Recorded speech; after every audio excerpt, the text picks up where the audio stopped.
Hello viewers, இனி நம்ம பார்க்க போகிறது 2 Perfection எபிசோட் 7 பத்தி தான் இன்னைக்கான வீடியோல பார்க்க போறோம். நம்ம சேனலுக்கு புதுசா இருந்தா சேனல் நம்ம இருக்காம சப்ஸ்கிரைப் பண்ணிட்டு பாருங்க. வாங்க நம்ம ஸ்ட்ரெயிட்டா வீடியோக்குள்ள போகலாம். எபிசோட் ஓப்பனிங்ல மியாவும் போய்கிட்டு இருக்கேன். அங்க ஒரு கார்டு வந்துட்டு என்னோட பேர் உங்களோட பர்சனல் கார்டா என்னதான் அசைன் பண்ணிருக்காங்க. சரி, உங்க வேலைகளை ஆரம்பிக்கலாம் அப்படின்னு கேட்க மியாவும் ஒரு நிமிஷம், அதுக்கு முன்னாடி ஒரு இடத்துக்கு நான் போயாக்கணும். என்ன கிரவுன் பிரின்ஸ் பெர்னார்டு கிட்ட கூட்டிட்டு போங்க. அந்த கார்டு பேருமே நீங்க ஒரு சைடு, ஆனா நீங்க எங்க சைடு இருப்பீங்கன்னு நான் நினைச்சு கூட பாக்கல. மியாவும் நானும் தான் எனக்கு அசைன் பண்ண கார்டுல ஒருத்தர் கிரவுன் பிரின்ஸ் பெர்னார்டு சைடு இருப்பாங்க சொல்லிட்டு நான் நினைச்சு கூட பாக்கல. அவருமே இங்க இருக்க முக்காவாசி சோல்ஜர் எல்லாருமே கிரவுன் பிரின்ஸுக்கு தான் சப்போர்ட் பண்ணிட்டு இருக்காங்க. ஆனா பிரின்ஸ் ஜூலியஸுக்கு அதெல்லாம் தெரியக்கூடாதுன்னு சொல்லிட்டு அவருக்கு லாயலா இருக்க மாதிரி நடிப்பாங்க. மியாவும் அப்ப இமாரி சொன்னதுல உண்மைதான் போல. பிரின்ஸ் பெர்னார்டு தன்னோட சின்ன வயசுல உடம்பு சரியாம தன்னோட ரூம்ல அடையப்பட்டாரு. அந்த சான்ஸ் யூஸ் பண்ணிக்கிட்டு பிரின்ஸ் ஜூலியஸ் எல்லா சப்போர்ட் எடுத்துக்கிட்டான் போல. அவரும் பிரின்ஸ் ஜூலியஸ் இங்க இருக்க சோல்ஜர்ஸ இது ஒரு பொம்மை மாதிரி ட்ரீட் பண்ணிட்டு இருக்காரு. அதுவும் இல்லாம அவரோட தங்க சிலை உருவாக்குறதுக்கு எங்களை போட்டு புரிஞ்சு எடுத்துட்டு இருக்காரு. இப்படியே போயிட்டு இருந்துச்சுன்னா கண்டிப்பா இந்த கிங்டம் பாதுகாக்க முடியாது. மியாவும் நீங்க பிரின்ஸ் பெர்னார்டுக்கு பர்சனல் கார்டா இருந்தீங்கன்னு கேள்விப்பட்டேன். இப்ப அவர் எப்படி இருக்காரு அப்படின்னு கேட்க அவருமே இப்ப அவர் உடம்பாலும் சரி மனசாலும் சரி கொஞ்சம் கொஞ்சமா அழிஞ்சுக்கிட்டு இருக்காரு. ஆனா அதுக்கான காரணம் என்னன்னு எங்களுக்கும் தெரியும். அவரோட சின்ன வயசுல பிரின்ஸ் ஜூலியஸும் அவரோட கூட்டாளிகளும் சேர்ந்து அவரோட ரூம்லயே அடைய வச்சுட்டாங்க. அவர் உடம்பு சரியானு சொல்லிட்டு அவர் சர்ச் பண்ண பிரின்ஸ் பெர்னார்டோ வேற வழி இல்லாம அப்படியே இருந்துட்டாரு. இந்த விஷயம் தெரிஞ்சு இவரோட அப்பா அதாச்சு இந்த நாட்டோட ராஜா அந்த ஹவுஸ் அரெஸ்ட எடுத்து விட்டாரு. ஆனா பிரின்ஸ் பெர்னார்டு அவரோட விடுதலை ஏத்துக்காம இன்னுமே அதே ரூம்ல அடையப்பட்டிருக்காரு. மியாவும் சரி எவ்வளவு வருஷங்களாச்சு அப்படின்னு கேட்க அவருமே 12 வருஷங்களாச்சு அப்படின்னு சொல்ல எதுக்கிட்ட மியாக்கு ரொம்ப ஷாக்கா இருக்கு. அப்படின்னா நான் நினைச்சதை விட இது ரொம்ப கஷ்டமா இருக்க போது. ஜெர்டியோனிய காப்பாத்துறதுக்கு எனக்கு இப்ப நேரம் இல்ல.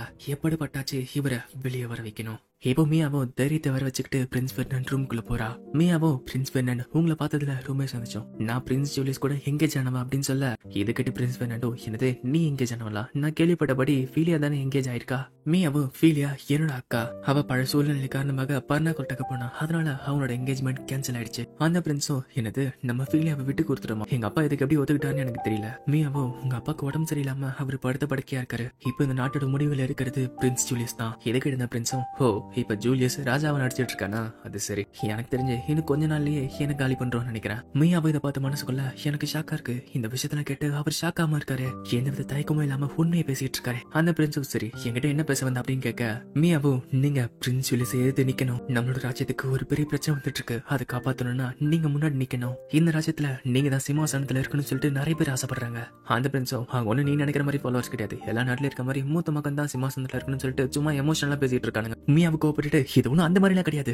ஜெர்டியோனோ இன்னும் கொஞ்ச காலத்துல அழியிற நிலைமைக்கு போயிடும். ஒருவேளை பிரின்ஸ் ஜூலியஸ் பவர்ல இருந்தானா இந்த ராஜ்யம் மொத்தமே அழிஞ்சு போயிடும். எதுக்கிட்ட பிரின்ஸ் பெர்னார்டோ உன்னோட ஃபேன்ஸை பத்தி நீயே தப்பா பேசுறியே, என்னோட பிரதரை நீ வெறுக்கிறிய அப்படின்னு கேட்க மியாவை உடனே ஆமா ரொம்ப வெறுக்கிறேன். ஆனா நான் வந்து கேட்ட காரணம் அது இல்ல, இது என்னோட பர்சனல் ஃபீலிங் கிடையாது. நான் இந்த ராஜ்யத்தோட செயின்டா வந்து இங்க பேசிட்டு இருக்கேன். அந்த பிரின்ஸும் ஓ அப்ப நீமே ஒரு செயின்டா? இதை கேட்டு அந்த பிரின்ஸுமே அப்படின்னா நீங்க இது வெளியே போயிடு. மியாவை திருப்பி கூட ஹாப்பியுமே அந்த பிரின்ஸ் பெர்னார்டு கண்டுக்காம வெளியே போன்னு சொல்லிட்டு இருக்காரு. வெளியே வந்து மியாவோ தன்னோட வேலைகளை பார்த்துக்கிட்டு இதுக்காக அண்ணன் தம்பிங்க இப்படி விதமா இருக்கானுங்க. பக்கத்துல இருக்க கார்டும் கவலைப்படாதீங்க, இங்க இருக்க எல்லாருமே கிரவுன் பிரின்ஸ் பெர்னார்டு பக்கம் தான். அதனால நீங்க தைரியமா பேசலாம். மியாவோ இது ஈஸியா இருக்கிறது எனக்கு தெரியும், ஆனா இந்த கஷ்டமா இருக்குன்னு எனக்கு தெரியாம போயிடுச்சு. அவரோ நானுமே அவரை வெளிவரத்துக்கு எவ்வளவு ட்ரை பண்ணேன், ஆனா எதுவுமே நடக்கல அப்படின்னு சொல்ல மியாவோ இவ்வளவு வருஷத்துக்கு உள்ளே பூட்டி கிடங்க அவர் வெளிவர மனசே இல்லாம இருக்காரு. எனக்கு தெரியும், முதல்ல அவர் உடம்பு சரி பண்ணிட்டு அதுக்கப்புறம் அவர் வெளிவர ட்ரை பண்ணணும். இது கேட்டோன்னே அவரும் எனக்கு இப்பதான் ஞாபகம் வருது, செயின் ஃபீலியா அவரோட கண்டிஷன் சரியாகனு சொல்லிட்டு ஒரு மெடிசனை கொடுத்தாங்க. அதுக்கப்புறம் அவர் உடம்பு நல்லாவே மாறிச்சு. எதுக்கிட்டு மியாவோ அப்படின்னா பிரின்ஸ் ஜூலியஸ் இதே மூக்கு நுழைச்சு அந்த மெடிசன் அழிச்சிட்டு அப்படின்னு கேட்க அந்த கார்டும் இல்ல அந்த மருந்து சாப்பிட்ட அப்புறம் அவர் நல்லாவே ரெக்கவர் ஆனாரு. ஆனா அப்படியே கட் பண்ணி பண்ண கொட்ட கட்டுறங்க. அந்த இடத்துல ஃபீலியாவும் ஏதோ ஒரு கிஃப்ட் ரெடி பண்ணிட்டு இருக்க. இதை பார்த்து அந்த மேடம் என்னது ஒரு கிஃப்ட் நீங்க ரெடி பண்றீங்களா? ஃபீலியாவும் ஆமா பிரின்ஸ் சொல்லிட்டு இது ஒரு பிரசன்டா கொடுக்கலாம்னு சொல்லிட்டு நான் ஆசைப்படுறேன். நான் பண்ண கொட்டதுக்கு வந்ததுல இருந்து அவர் என்கிட்ட அன்பா இருக்காரு, அதனால ஒரு நன்றி கடனா இதை கொடுக்க நான் ஆசைப்படுறேன். எது கிட்ட அந்த மேடம் அப்படின்னா அவருக்கு ரொம்ப சந்தோஷமா இருக்கும். ஒரு கிஃப்ட் கொடுத்தா எல்லாருமே சந்தோஷப்படுவாங்க அப்படின்னு சொல்ல அவளுமே லீனா பார்த்துட்டு லீனா இந்த கிஃப்ட நீ வச்சுக்கோ, இந்த பிரஸ்லெட்ட உன்னோட நினைப்பு வச்சுதான் உனக்காக உருவாக்குனேன். இதுக்கிட்ட லீனாவை கட்டி பிடிச்சிட்டு செயின்ட் ஃபீலியா ரொம்ப நன்றி அப்படின்றா. இப்படி பேசிட்டு இருக்க அந்த இடத்துக்கு அந்த பட்லர் வர ஹீமாரி கிட்ட இருந்து ஜெர்டியோனை பத்தி ரிப்போர்ட் வந்திருக்குன்னு சொல்றாரு. அப்படி இந்த சைடு பார்த்தா அம்மையாவோ திரும்பியுமே பிரின்ஸ் பெர்னார்டு கிட்ட போய் எதுக்காக என்னோட சிஸ்டர் ரெடி பண்ண மெடிசனை நீங்க எடுக்காம விட்டீங்க அப்படின்னு கேட்க எதுக்கிட்ட பிரின்ஸ் பெர்னார்டோ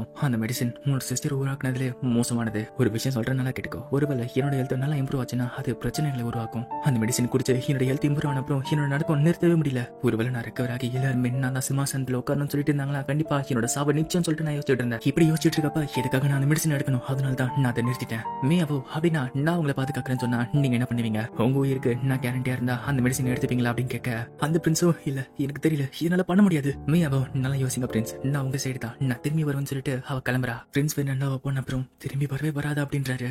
மியாவோ என்ன மன்னிச்சிருங்க, ஆனா நீங்க வெயிட் பண்ற அளவுக்கு எனக்கு டைம் கிடையாது. ஏன்னா நான் தான் இந்த ராஜ்யத்தோட செயின்ட். அப்படியே கட் பண்ணி பர்ணக்கோட்டை காட்டுறாங்க. அங்க ஃபீலியாவோ ராஜாவை பார்க்க போயிட்டு இருக்கா. அவளுமே மனசுக்குள்ள ராஜா திடீர்னு கூப்பிட்டுருக்காரு, ஏதாச்சும் பிரச்சனையா இருக்குமான்னு சொல்லிட்டு யோசிச்சுட்டு இருக்கா. இதை பார்த்து பிரின்ஸ் சொல்லிட்டு, நீங்க ஒன்னும் கவலைப்படுத்தீங்க, எங்க அப்பா உங்களை பார்க்கணும்னு நினைச்சாரு, அவ்வளவுதான். ஒருவேளை அப்படியே யாராச்சும் உங்களை பத்தி தப்பா பேசினாலும் அவங்கள ராஜா என்ன மாதிரி நான் கருத்து விட்டுருவேன். இதுக்கிட்டு ஃபீலியாவோ, எனக்காக நீங்க ஒன்னும் அந்த மாதிரி பண்ண தேவையில்ல. தன்னோட ராஜா விதத்து தன்னோட பையனே தப்பா பேசினா இந்த நாடே தப்பா பேசும்ல. எதுக்கிட்டு பிரின்ஸ் சொல்லிட்டு சிரிச்சுக்கிட்டு, நான் அப்ப நினைச்சேன் இந்த வார்த்தை ஏதாச்சும் ஒரு பதில் சொல்லுவீங்கன்னு. இப்ப அந்த ராஜாவை போய் ஃபீலியாவும் பார்க்க அந்த ராஜாவும், நான் தான் ஹேகல் சேன் பண்ண கொட்டா இந்த நாட்டை ஆள்றப்ப ஃபீலியாடினர் உங்களை பத்தி என்னோட பையன் நிறையவே சொன்னா. நம்மளோட ராஜ்யத்துக்கு ஒரு பெரிய ஆபத்து வரப்போதுமே, அதுல இருந்து நீங்க காப்பாத்துனீங்கன்னு நான் சொன்னா. ஃபீலியாவும் ஒரு செயின்டா என்னோட வேலையை மட்டும் தான் நான் செஞ்சேன். அந்த ராஜாவோ, இந்த வேலைக்கு உங்களுக்கு ஏதாச்சும் பரிசு கொடுக்கலன்னா இந்த ராஜ்யமே என்ன பத்தி தப்பா பேசும், அதனால உங்களுக்கு என்ன வேணுமோ கேளுங்க. ஃபீலியாவும் இப்ப மனசுக்குள்ள இம்மாதிரி செயின்ட் பண்ண லெட்டரை யோசிச்சு பாக்குறா. அதுல ஜெட்டனோட நிலைமை ரொம்ப மோசமா போய்கிட்டு இருக்கு. உங்களோட ஆண்ட் செயின்ட் ஹில்டகார்டுமே ஹெல்ப் பண்றாங்க, ஆனா அவங்களோட ஹெல்ப்பாலையுமே இங்க இருக்க மான்ஸ்டர்ஸ் அழிக்க முடியல. இப்படியே போயிட்டு இருந்துச்சுன்னா செயின்மே அவளை கூட இதை ஹேண்டில் பண்ண முடியாது. இப்படி இவ்வளவு யோசிச்சு தங்கி நின்னுட்டு இருக்க அந்த ராஜாவோ, உன்னோட கிங்டமான ஜெட்டனுக்கு நீ ஹெல்ப் பண்ணணும்னு நினைக்கிறேன் அப்படின்னு கேட்க ஃபீலியாவும் உடனே, ஆமா தேவ செஞ்சு எனக்கு ஹெல்ப் பண்ணுங்க. என்னோட சிஸ்டர் அவளோட கடமைகளை செய்யறதுக்கு ரொம்ப கஷ்டப்பட்டு இருக்கா, ரொம்ப கடினமா வளர்ச்சிக்கிட்டு இருக்கா. ஜெட்டோல என்ன நடக்கும் நினைச்சாலே எனக்கு இப்ப நடுங்கிட்டு இருக்கு. ஃபீலியா மனசுக்குள்ள, எனக்கு இப்பதான் அண்ணன் அந்த அளவுக்கு பயந்துட்டு இருக்கேன்னு புரிய வருது. மியா, நான் உண்மையுமே இழக்க கூடாதுன்னு ஆசைப்படுறேன். அப்ப இதுதான் எமோஷனலா இருக்கிறதுக்கு அர்த்தம் போல.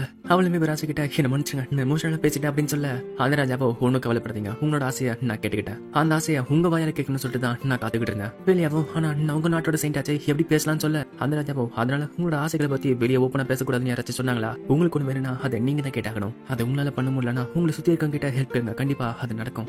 நான் என்ன ரெக்கமெண்ட் பண்ணுவேன்னா, நீங்க இனிமே செல்ஃபிஷா இருக்கணும். ஓஸ்வால்ட் ஜெட்டோனுக்கு பர்ணக்கோட்டை அனுப்புறதுக்கு நான் அப்ரூவ் பண்றேன். இப்பவே லீடர்ஸ் கிட்ட பேசி இதை ஆரம்பிங்க அப்படின்னு சொல்ல, ஓஸ்வால்ட்டோ கண்டிப்பான்னு சொல்ல, அந்த ராஜாவும், நீங்க ஒன்னும் கவலைப்படாதீங்க செயின்ட் ஃபீலியா, என்னால முடிஞ்ச அளவுக்கு உங்களுக்கு கண்டிப்பா எல்லா விதத்திலும் நான் ஹெல்ப் பண்ணுவேன். எங்களோட ராஜ்யத்தை நீங்க காப்பாத்துறீங்க, அதனால உங்களோட ஆசைகளை நிறைவேற்றுறது எங்களோட கடமை. ஓஸ்வால்ட்டோ, பரவாயில்லப்பா, அப்பப்போ கொஞ்சம் நல்லாவே பேசுறீங்க அப்படின்னு சொல்ல, அந்த ராஜாவும் வெட்டியா இருக்காம மிஸ் ஃபீலியாக்கு எப்படி ஹெல்ப் பண்ணலாம்னு சொல்லிட்டு கொஞ்சம் யோசி அப்படின்னு ரெண்டு பேரும் பேசிட்டு இருக்க. செயின்ட் ஃபீலியாவும் ஷாக்ல இருக்கா. இது நடக்குதுங்கிறத நினைச்சாலே என்னால நம்ப முடியுதுன்னு சொல்லிட்டு யோசிச்சுட்டு இருக்க. ஓஸ்வால்ட்டோ, ஃபீலியா, நம்மளோட பார்டர்ஸ் வெளியே நிறைய மாஸ்டர் வந்துட்டு இருக்குன்னு நான் கேள்விப்பட்டேன். எவ்வளவு போயிட்டு இருந்துச்சுன்னா பார்டர்ஸ்ல இருக்க மாஸ்டர்ஸ் நம்மளோட நைட்ஸ் வச்சு கூட தடுக்க முடியாது. ஃபீலியாவோ, ஆமா அதுக்கு எனக்கு ஒரு ஐடியா இருக்கு.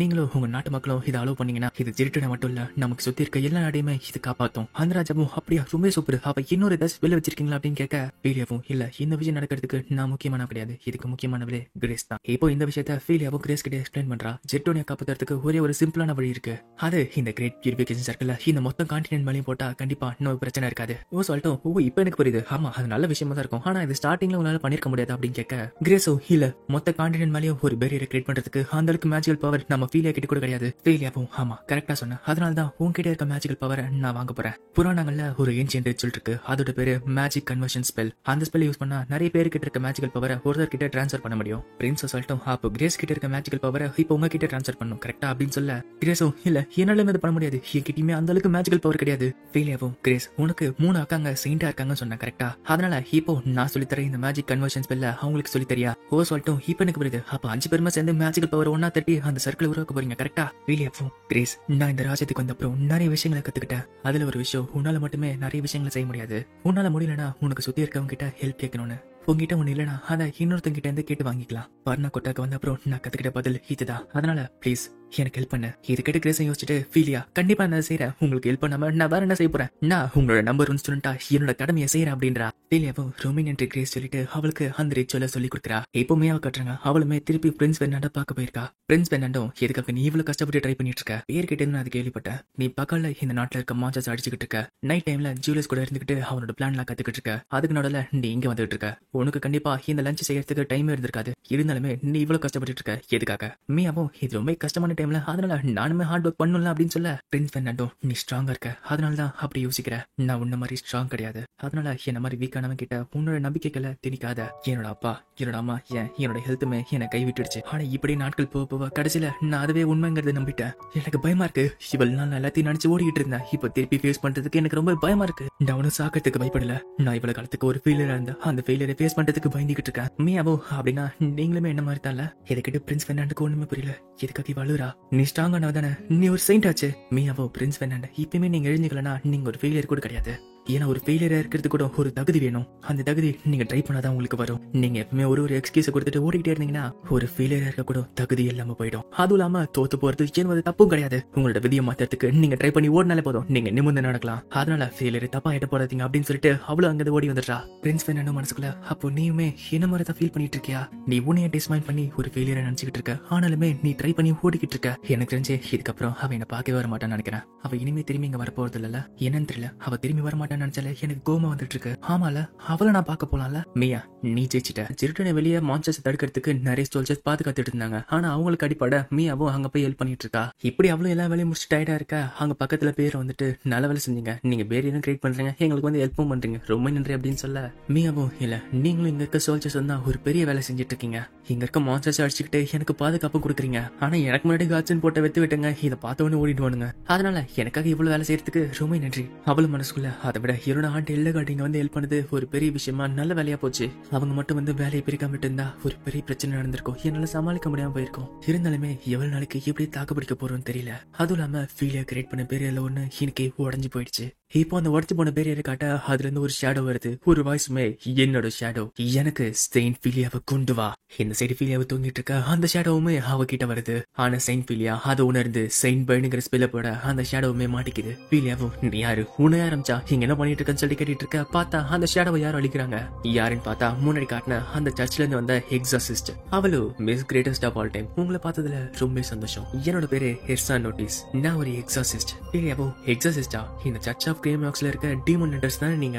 அந்த எக்ஸாசிஸ்ட் எல்லாமே மத்தவங்க சொல்ற மாதிரி நீங்க நிஜமாலே புத்திசாலி தான் போல.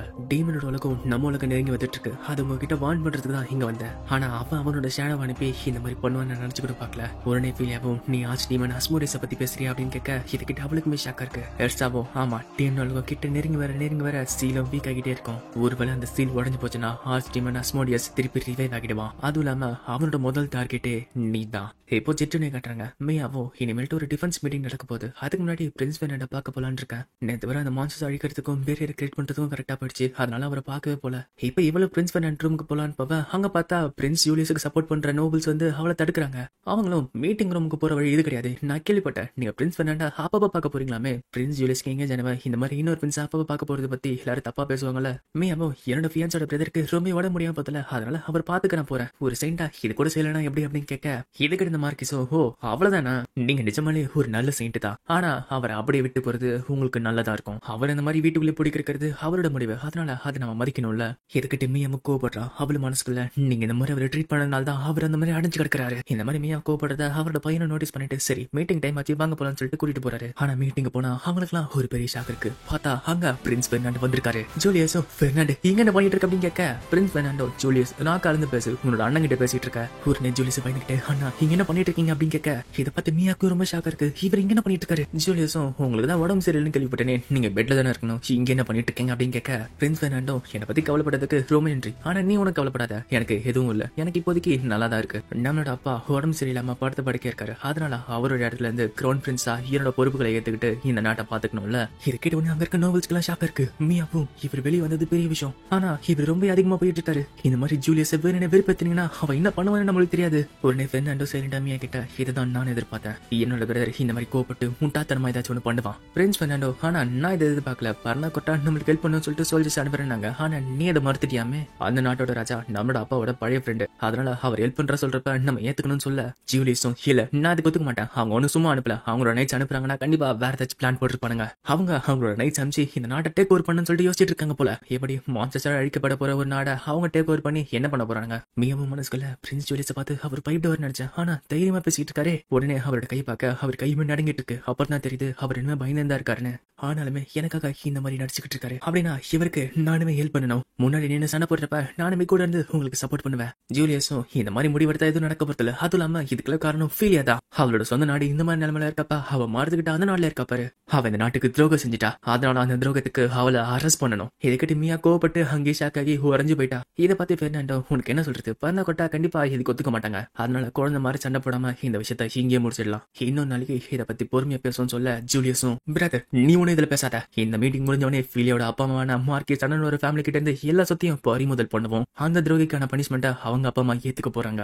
இதோட இந்த மீட்டிங் முடியுது. அது முடிஞ்ச அப்புறம் பிரின்ஸ் பெர்னாண்டோ என்ன மடிச்சு என்னால முடிஞ்ச அளவுக்கு எல்லாத்தையும் நான் பண்ணிட்டேன். இவ்வளவு நேரம் அந்த மெடிசன் வேலை செஞ்சது பெரிய விஷயம். மியாவோ இல்ல நீங்க ஒரு பெரிய விஷயம் செஞ்சிருக்கீங்க. இதுக்காகவே நீங்க நிறைய நாள் ரெஸ்ட் எடுக்கணும். எனக்கு இவ்வளவு தைரியமா இருந்ததுக்கு ரொம்ப நன்றி. நீங்க நிஜமாலேயே சூப்பரா அங்க பேசுனீங்க. பிரின்ஸ் பெர்னாண்டோ அப்படியா இவ்வளவு நேரம் கஷ்டப்பட்டது வீணாகல. ஆனா மியா ரொம்ப கேர்ஃபுல்லா இருந்துக்கோ. இப்போ இந்த விஷயத்த ஜூலியஸுமே ஃபீலியோட அப்பா அம்மா கிட்ட சொல்ல என்னது இவனோட சொத்துக்களை பறிமுதல் பண்றீங்களா? அதை செய்யறதுக்கு உங்களுக்கு எந்த காரணமே இல்லையா அப்படின்னு கேட்க ஜூலியஸோ உங்களுக்கு இது நடக்கூடாதுன்னு ஆசைப்பட்டீங்கன்னா என்னோட பிளானுக்கு நீங்க ஒத்துழைக்கணும். பிரின்ஸ் பெர்னாண்டோ நான் அவனை வெறிப்பிச்சிட்டேன் அப்படின்னா அவன் கண்டிப்பா முட்டாள்தனமா ஏதாச்சும் ஒன்று செய்வான். இந்த சான்ஸ் யூஸ் பண்ணிக்கிட்டு தான் இந்த உலகத்துக்கு அவன் எப்படிப்பட்டவங்கிறத வெளியே காட்டணும். மியாவும் ஆமா இது ஒரு முக்கியமான விஷயம் தான். அதனால பிரின்ஸ் இதை அபிஷியல் ஆக்கிப்போம். ஏன் கூட சேர்ந்து சண்டை போட தயாரா இருக்கீங்களா? அவருமே எனக்கு தைரியம் கொடுத்த வேண்டி தானே கண்டிப்பா அப்படின்னு சொல்லிட்டு ஓகேன்றாரு. இந்த சைடு அவளோட அதாச்சு பழைய சைண்டான ஹில்டகார்ட் காட்டுறாங்க. அவகிட்ட பியருமே ஒரு விஷயத்த சொல்றான். இப்போ கிங்டம் ஆஃப் போல்மன் அதாச்சு கிரேஸோட கிங்டம் காட்டுறாங்க. அவளோட வீட்டுல அவளோட அக்கா கிட்ட இந்த மாதிரி இந்த மேஜிக் சர்க்கிள் எக்ஸ்பேண்ட் பண்றதுக்கு உங்க ஹெல்ப் வேணும்னு கேட்க ஆனா அவளோட அக்காவுமே எனது ஃபீலியா பேச்ச நான் கேட்கணுமா? கிரேஸும் ஆமா சிஸ்டர் எமிலியா நான் ஏற்கனவே அப்பா கிட்ட இந்த பிளானை பத்தி பேசிட்டேன். அவர் உடனே நம்ம ராஜா கிட்ட போய் அந்த பர்மிஷனுமே வாங்கிட்டாரு. ஆனா அவளோட அக்காவுமே எனது ஃபீலியோட பேச்ச நான் கேட்கணுமா? அது நடக்கவே நடக்காது. கிரேஸ் மனசுக்குள்ள நான் அப்பயே நினைச்சேன் இதெல்லாம் நடக்கவே நடக்காதுன்னு. என்னோட அக்கா எமிலியா ஃபீலியாவை ஒரு பெரிய ரைவலா நினைச்சிட்டு இருக்காங்க. அவங்க அக்காவும் அதுவும் இல்லாம இந்த கிங்டம் பாதுகாக்கிறதுக்கு நாங்க எத்தனை செஞ்சுட்டு இருக்கோமே இதுவே போதும் அதெல்லாம் தேவையில்லை அப்படின்னு சொல்ல அவளோட தங்கச்சிலான அதாச்சும் கிரேஸோட மிச்ச அக்காவுமே பேசுறாங்க.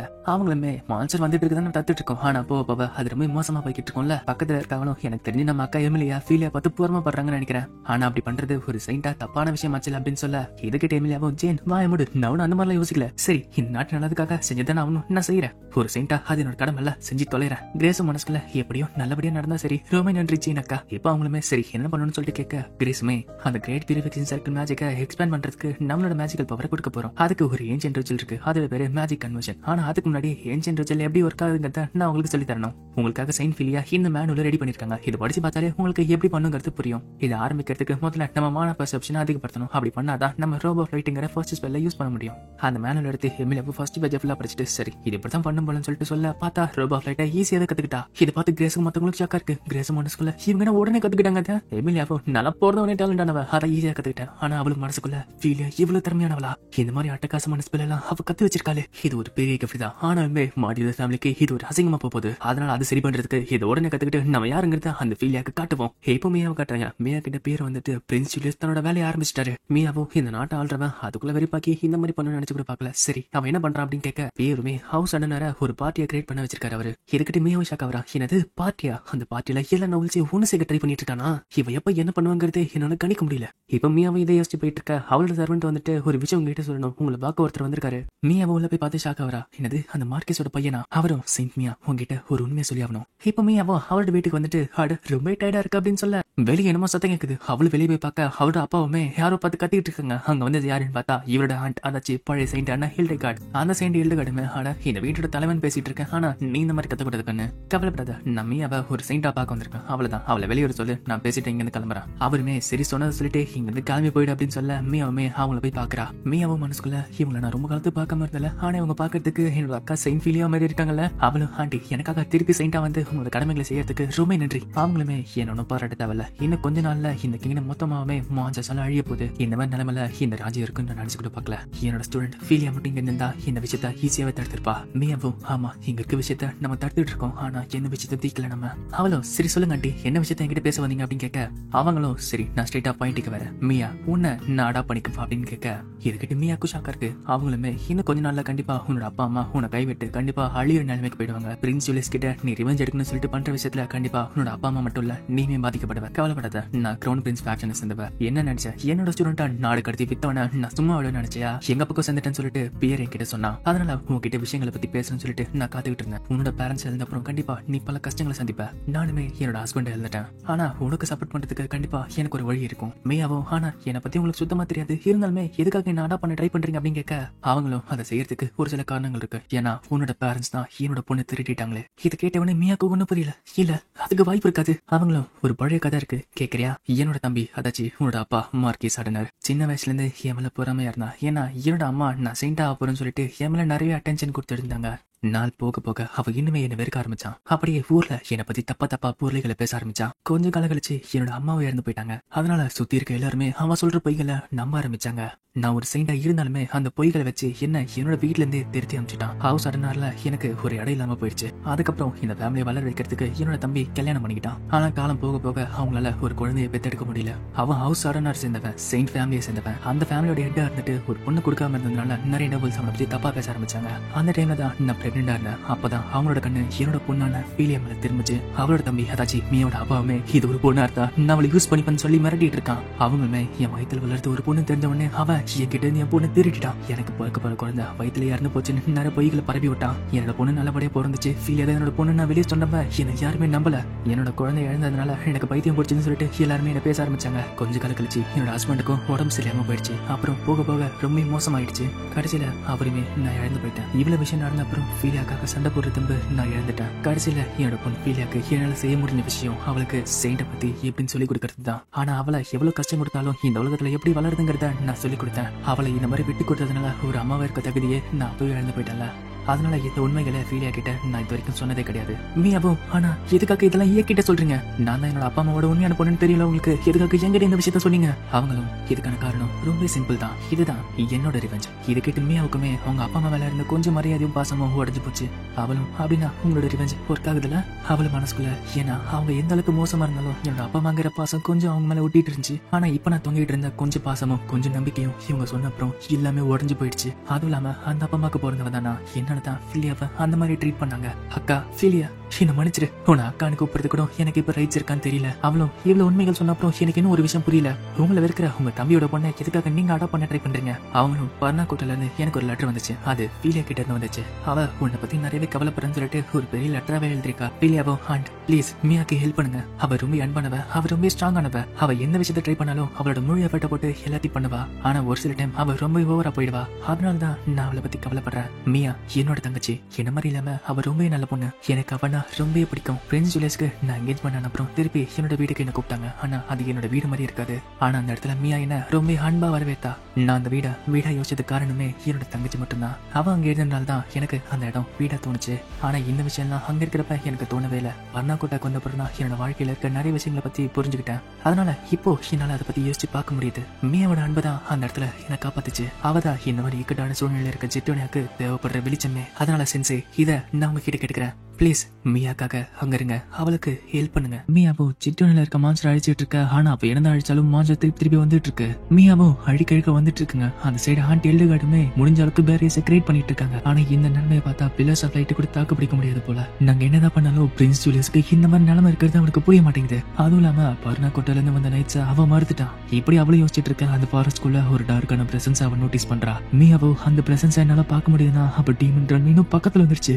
இப்ப நம்ம இழக்கிறதுக்கு நேரமே கிடையாது. பிரின்ஸ் ஜூலியஸை தடுக்கலனா இந்த கிங்டம் யாராலையும் காப்பாற்ற முடியாது. நான் இந்த நாட்டோட செயின்டா இந்த நாட்டை காப்பாத்துவேன். இப்போ பர்னாக்கோட்டை கட்டுறேங்க. அந்த இடத்துல எர்சா வந்துட்டு இந்த மாதிரி ஒரு ஐடியாவை நான் யோசிச்சு கூட பாத்துருக்க மாட்டேன். மேஜிக் கன்வென்ஷன்ஸ் வெளில வச்சுக்கிட்டு இந்த மாதிரி பியூரிஃபிகேஷன் சர்க்கிள் இந்த மொத்த கான்டினென்ட் வெளி போடணும்னு யார் யோசிச்சு பார்த்தா? இது நிஜமாலே ஒரு பெரிய ஐடியா தான். ஆனா நீ நினைக்கிற டைம்ல அது முடியுமா? ஜிட்டோனியாக்கு இன்னும் எத்தனை நாள் தான் இருக்கு அப்படின்னு கேட்க, பீலியாவும் இன்னும் 4 நாள் தான் இருக்கு அப்படின்னு சொல்ல, பின்னாடி ஃபர்ஸ்ட் பிரின்ஸ் வந்துட்டு எந்த நீ சொல்றது உண்மையா? பீலியாவும் பிரின்ஸ் யார் உங்களுக்கு நான் இவங்களை இன்ட்ரோடியூஸ் பண்றேன். இவங்க தான் எக்ஸசிஸ்டர்ஸா. இது அவரோட ஃபெமிலியர் மோமோன். எர்சாவோ எனக்கு தெரிஞ்ச சர்ச்சு இந்த விஷயத்தை பத்தி முன்னாடியே உங்களுக்கு இன்ஃபார்ம் பண்ணிருப்பாங்கன்னு நினைக்கிறேன். அந்த பிரின்ஸும் ஆமா சொன்னாங்க. பீலியா நம்ம அமிச்சனேட்ட ஜிட்டோனியா மறுத்து திருப்பி அமிச்சிட்டாங்க நான் கேள்விப்பட்டேன். ஆனா இப்போதைக்கு அவங்க அங்கேயே வெயிட் பண்ணிட்டு இருக்காங்க. ஒருவேளை ஜிட்டோனியாக்கு 4 நாள் தான் இருக்குன்னா அப்படின்னா அவங்கள நான் திருப்பி வர வைக்கலான்னு இருக்கேன். எர்சாவோ அப்படின்னா அது நல்லதா தான் இருக்கும். ஒருவேளை ஜிட்டோனியால இருந்து டீமன் நம்ம உலகத்துக்கு வருதுன்னா அது கண்டிப்பா இந்த நாடு நோக்கி தான் வரும். ஏன்னா இங்க தான் ஃபீலியா இருக்கா. ஆர்ச் டீமன் அஸ்மோடியஸ் கண்டிப்பா இவளை தேடி இங்க வருவான். என்னதான் இந்த மேஜிக் சர்க்கிள் நம்மள பாதுகாத்து இருந்தாலுமே அது பர்னாக்கோட்டாவை முழுசா பாதுகாக்காது. ஃபீலியா உனக்கு மறுபிறப்புனா என்னன்னு தெரியுமா? ஃபீலியாவும் தெரியும். கிரேமோக்ஸ் சர்ச் நம்மளுக்கு அது என்னங்கிறத சொல்லி கொடுத்துருக்கு. அது என்னன்னா நம்ம இறந்த அப்புறம் நம்மளோட உடம்பு மட்டும் தான் அழிஞ்சு போவோம். ஆனா நம்மளோட ஆத்மா திருப்பி மறுபிறப்பு ஆகும். எர்சாவோ அப்படின்னா அஸ்மோடியஸை சீல் பண்ண ஃபியானாவோட சோல் எங்க போயிருக்குன்னு நினைக்கிறேன். அந்த ஆத்மா எங்க இருக்கு நான் சொல்றேன். இதோ இங்கதான் இருக்கு, உனக்குள்ளதான் இருக்கு. நீ தான் அவளோட மறுபிறப்பு. அதனாலதான் இந்த அளவுக்கு டீமன்கள் கிட்ட வந்துட்டு இருக்கு. அஸ்மோடியஸ் தேடி வந்துகிட்டு இருக்கான். மாமனும் லவ்வுக்காக என்னெல்லாம் பண்ணிட்டு இருக்காங்க பாத்தியா அப்படின்னு சொல்ல, ஃபிலியாவும் என்னது லவ் அப்படின்னு கேட்க, எர்சாவோ எப்படி இல்லன்னு கேட்காத. ஆனா பல வருஷத்துக்கு முன்னாடி அவங்க சண்டை போடுறப்ப ஆர்ச் டீமன் அஸ்மோடியஸ் அந்த செயின்ட் ஃபியானா மேல காதல் வயப்பட்ட. மாட்டான். 400 வருஷத்துக்கு முன்னாடி ஃபியானா அவனோட காதல மறுத்தாங்க. அதனால இன்னொரு சான்ஸ் வேண்டிக்கிட்டு அவன் திருப்பி வந்துகிட்டு இருக்கான். ஃபிலியாவும் காதல் அப்படின்னா என்னங்கறத பத்தி யோசிச்சுட்டு இருக்கா. இப்படி அவளையும் யோசிச்சுட்டு இருக்கா. அந்த இடத்துக்கு பிரின்ஸ் சால்ட் வந்துட்டு, அட ரொம்ப யோசிச்சுட்டு இருக்கீங்களே, அப்பப்போ கொஞ்சம் பிரேக் எடுத்துக்கணும்ல. என்னோட அண்ணன் எங்களோட நைட்ஸ் பத்தி என்கிட்ட சொன்னா. அது கூட சேர்த்து சிட்டுன என்ன நிலைமையில இருக்கு, ஹாஸ்மோடியோஸ் பத்தியும் சொன்னா. நம்ம கிட்ட இப்ப நிறைய பிரச்சனை தான் இருக்குல்ல. இருந்தாலுமே உங்களுக்கு ஏதாச்சும் என்கிட்ட கேட்கணும்னா கவலைப்படாம கேளுங்க. கவலைப்படாதீங்க, உங்களுக்கு நான் இருக்கேன். அதாச்சும் இந்த நாடே உங்களுக்கு பின்னாடி இருக்கு. பிள்ளைய மனசுக்குள்ள என்னன்னு தெரியல. பிரின்ஸ் சொல்லிட்டு பேசுறப்பெல்லாம் இந்த காஃபி என்ன எந்த அளவுக்கு அமைதிப்படுறதோ அந்த அளவுக்கு அமைதியா இருக்கனா. பிரின்ஸ் சொல்லிட்டும் ஃபீலியா, இந்த பிரச்சனை முடிஞ்ச அப்புறம் திருப்பி நம்ம ஒன்னா வெளியே போவோமே.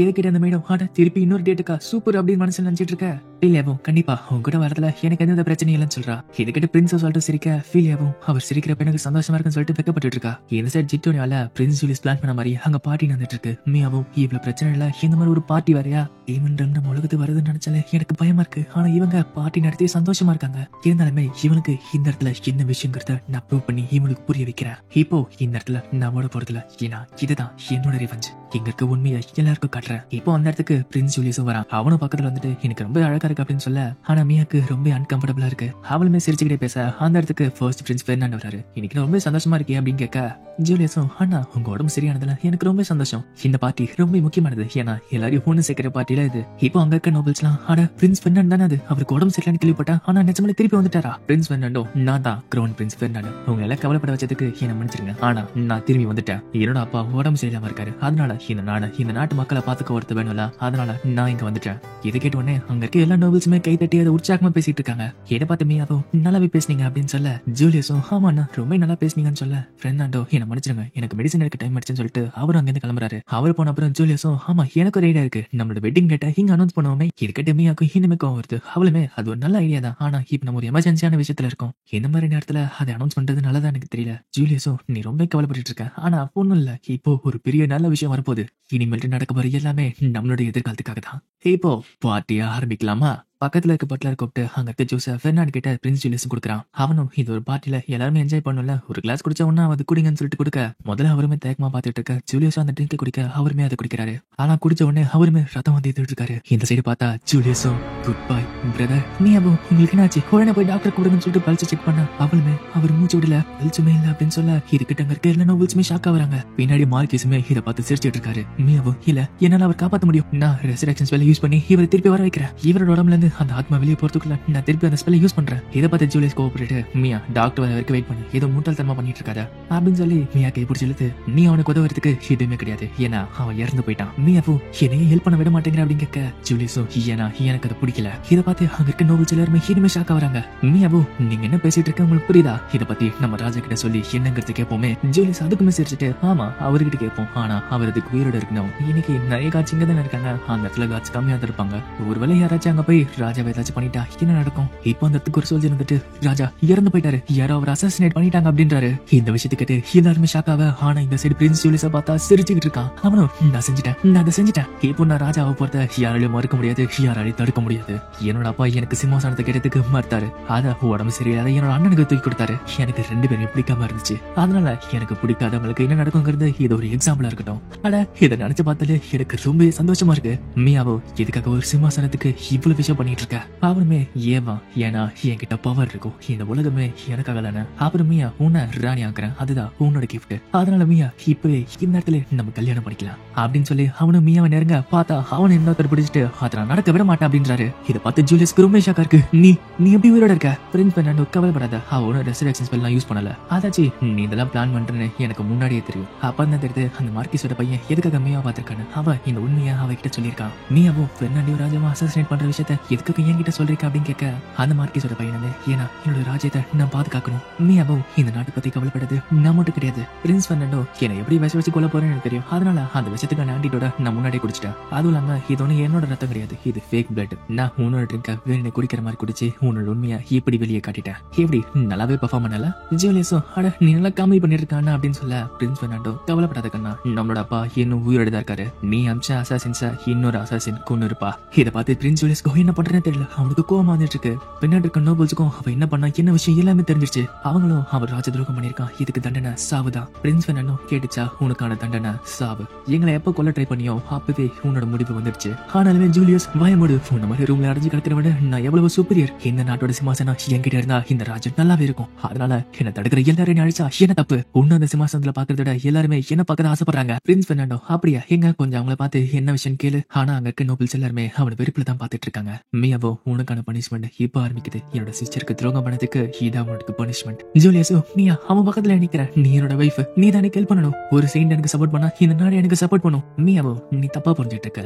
அவளும் அவளோட மனசுக்குள்ள இவனை உச்சிக்கட்ட சந்தோஷத்தை கூட்டு போனோம். அந்த இடத்துல அவனுக்கு துரோகத்தை கொடுத்து வழி நான் என்னங்கிறத காட்டுவேன். உண்மையிலேயே இந்த பிளான போட்டது பிரின்ஸ் பெர்னாண்டோ கிடையாது.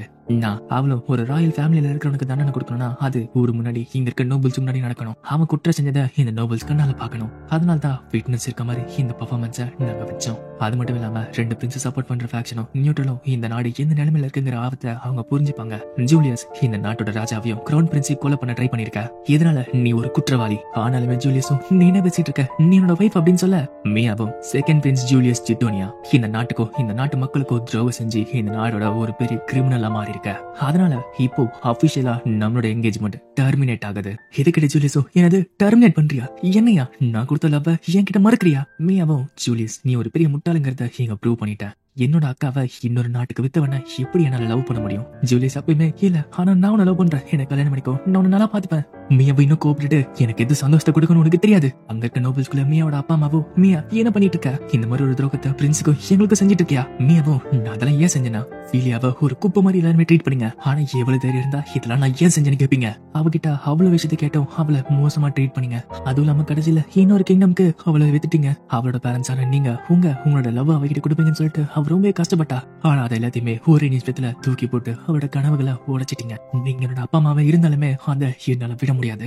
நம்மளோட கிங்டம் பாத்துக்காத்த பெர்ஃபெக்ட் சென்ட் என்னோட அக்கா. ஆனா என்னதானாலுமே உள்ளுக்குள்ள உன்ன மாதிரி என்ன மாதிரியுமே அவளுமே ஒரு சாதாரண பொண்ணுதான். அவ என்ன மாதிரி யோசிச்சிருப்பா, என்ன ஃபீல் பண்ணி பார்க்கறது உங்களுக்கு இன்னும் புரியல. அவளை கிட்ட திருப்பி கொடுங்க அப்படின்னு சொல்லி அவள் அழுதுட்டு இருக்கா. பின்னாடி ஜூலியஸும் என்னது ஃபீலியாவா, இப்பயுமே ஃபீலியாவா? அவனுமே அவனோட மனசுக்குள்ள சின்ன வயசுல இருந்து நான் தான் எல்லாரை விட சுப்பீரியர் நினைச்சிட்டு இருந்தேன், நான் தான் பெர்ஃபெக்ட்னு எல்லாருமே சொன்னாங்க. ஆனா அந்த விஷயத்த மறுத்த ஒரே ஆள் என்னோட அப்பா. அவருமே ஜூலியஸ் முதல்ல உன்னோட ஆட்டிடியூட மாத்து, நீ இப்படி இருந்தா ஒரு ராஜாவா ஆக முடியாது. ஜூலியஸும் அவர் அப்படி சொன்னா எனக்கு என்ன, என்னோட அண்ணன் உடம்பு சரியில்லாம ரூம்லயே அடைஞ்சு கிடந்தான். அதனால இந்த நாட்டுக்கு ஒரு ராஜாவா இருக்க தகுதி எனக்கு மட்டும்தான் இருந்துச்சு. எல்லாராலுமே ஒரு பெர்ஃபெக்ட் பிரின்ஸ்ங்கிற டைட்டிலுமே எனக்கு வந்துச்சு. ஆனா அன்னைக்கு அது எல்லாமே உடையப்பட்டுச்சு, எல்லாமே மாறிச்சு. அன்னைக்கு அவளை பார்த்தப்பயே அவ என்னோட எதிரிங்கிறது என் மனசுல ஆழமா பட்டுச்சு. என்னோட பெர்ஃபெக்ஷனை அழிக்க வந்த ஒரு மான்ஸ்டர்னு எனக்கு அப்பவே தோணுச்சு. நான் திரும்பியுமே ஒரு பெர்ஃபெக்ட் பிரின்ஸா இருக்கணும்னு சொல்லிட்டு தான் அவளை இந்த நாட்டை விட்டு வெளியே அமிச்சேன். ஆனா இவ்வளவு பண்ணியுமே திருப்பி கிடைச்சல அவகிட்ட எல்லாமே முடியுதுல, என்னால ஏத்துக்க முடியாது. அவகிட்ட நான் தோத்து போக மாட்டேன். ஜூலியஸ் சிரிச்சுக்கிட்டு என்னை இவ்வளவு நிறைய மாத்திட்டு இருந்தால மியா, ஆனா ஒரு ராஜாவை ஏமாத்தினதுக்கு உன்னதான் சிறையில போடணும். மியாவோ பிரின்ஸ் ஜூலியஸ் உங்களை நீங்களே இன்னும் அசிங்கப்படுத்திக்காதீங்க. இந்த மாதிரி முட்டாள்தனத்தை இங்க எல்லாருமே ஒரு சாட்சியா பாத்துருக்காங்க. ஜூலியஸோ நீ தான் இங்க முட்டாள், ஒரு ராஜாவை ஏமாத்திருக்க, அது குற்றம். யாராச்சும் இங்க வந்து இவங்களை அரெஸ்ட் பண்ணுங்க, இவங்களை ஜெயில போடுங்க. ஆனா கடைசி வரைக்குமே யாருமே வரல. அவனுக்கு பின்னாடி இன்னொரு வயசும் ஜூலியஸ் உன்னை நீ அசிங்கப்படுத்தினது போதாதா? ஜூலியஸோ என்னது என்ன பேரை சொல்லி கூப்பிடுறியா, நான் யாருன்னு உனக்கு தெரியுமா அப்படின்னு சொல்ல அப்புறம் தான் தெரியுது அங்க இருக்கிறது இந்த நாட்டோட ராஜா, அதாச்சும் இவனோட அப்பான்னு. அவரும் நான் யாருன்னு உனக்கு தெரியுமா, உன்னோட அப்பாவோட முகத்தையே நீ மறந்துட்டியா? ஜூலியஸும் அப்பா நீங்க இப்படி எங்க இருக்கீங்க, உங்களுக்கு உடம்பு சரியில்லாம பொறுத்த படுக்கையா தானே இருக்கீங்க. அவங்க அப்பாவும் மியா உன்னோட அக்காவோட மெடிசன் நல்லாவே வேலை செஞ்சிருக்கு. ஜூலியஸும் நான் சொல்றது கேளுங்க, இதெல்லாம் நீங்க தப்பா புரிஞ்சிருக்கீங்க அப்படின்னு சொல்ல இன்னொரு சோல்ஜர் வந்துட்டு இங்க யூஸ் பண்ண பாய்சன் அடுத்த ஃபேமிலியோட வீட்டுல கிடைச்சது, இது எல்லாமே காரணம் மார்க்கிஸ் தான் தெரிய வந்திருக்கு அப்படின்னு சொல்றாங்க. இதுக்கு இந்த ராஜாவும் பேர் இதுக்கு ஏதாச்சும் நீ சொல்ல வரி அப்படின்னு கேட்க அந்த மார்க்கிஸ் எந்த பதில் சொல்லாம இருக்க. ராஜாவும் ஓ அப்ப நீ இதெல்லாம் உடம்புல அடனர் ஃபேமிலி மார்க்கிஸ் அப்புறம் நான் இல்லாத டைம்ல தன்னோட கடமைகளை செய்ய விட்ட நோபல் உங்களுக்கு எதிரான எல்லா ஆதாரமும் இப்ப என்கிட்ட இருக்கு, இதுக்கான அர்த்தம் என்னங்கிறது உனக்கு புரியுதுல அப்படின்னு சொல்ல அந்த மார்க்கிஸ் ஷக்காவா ராஜாவும் உன்னோட சொந்த பையனே உன்னை தடுக்கிறதுக்கு என்கிட்ட வந்து கெஞ்சினா.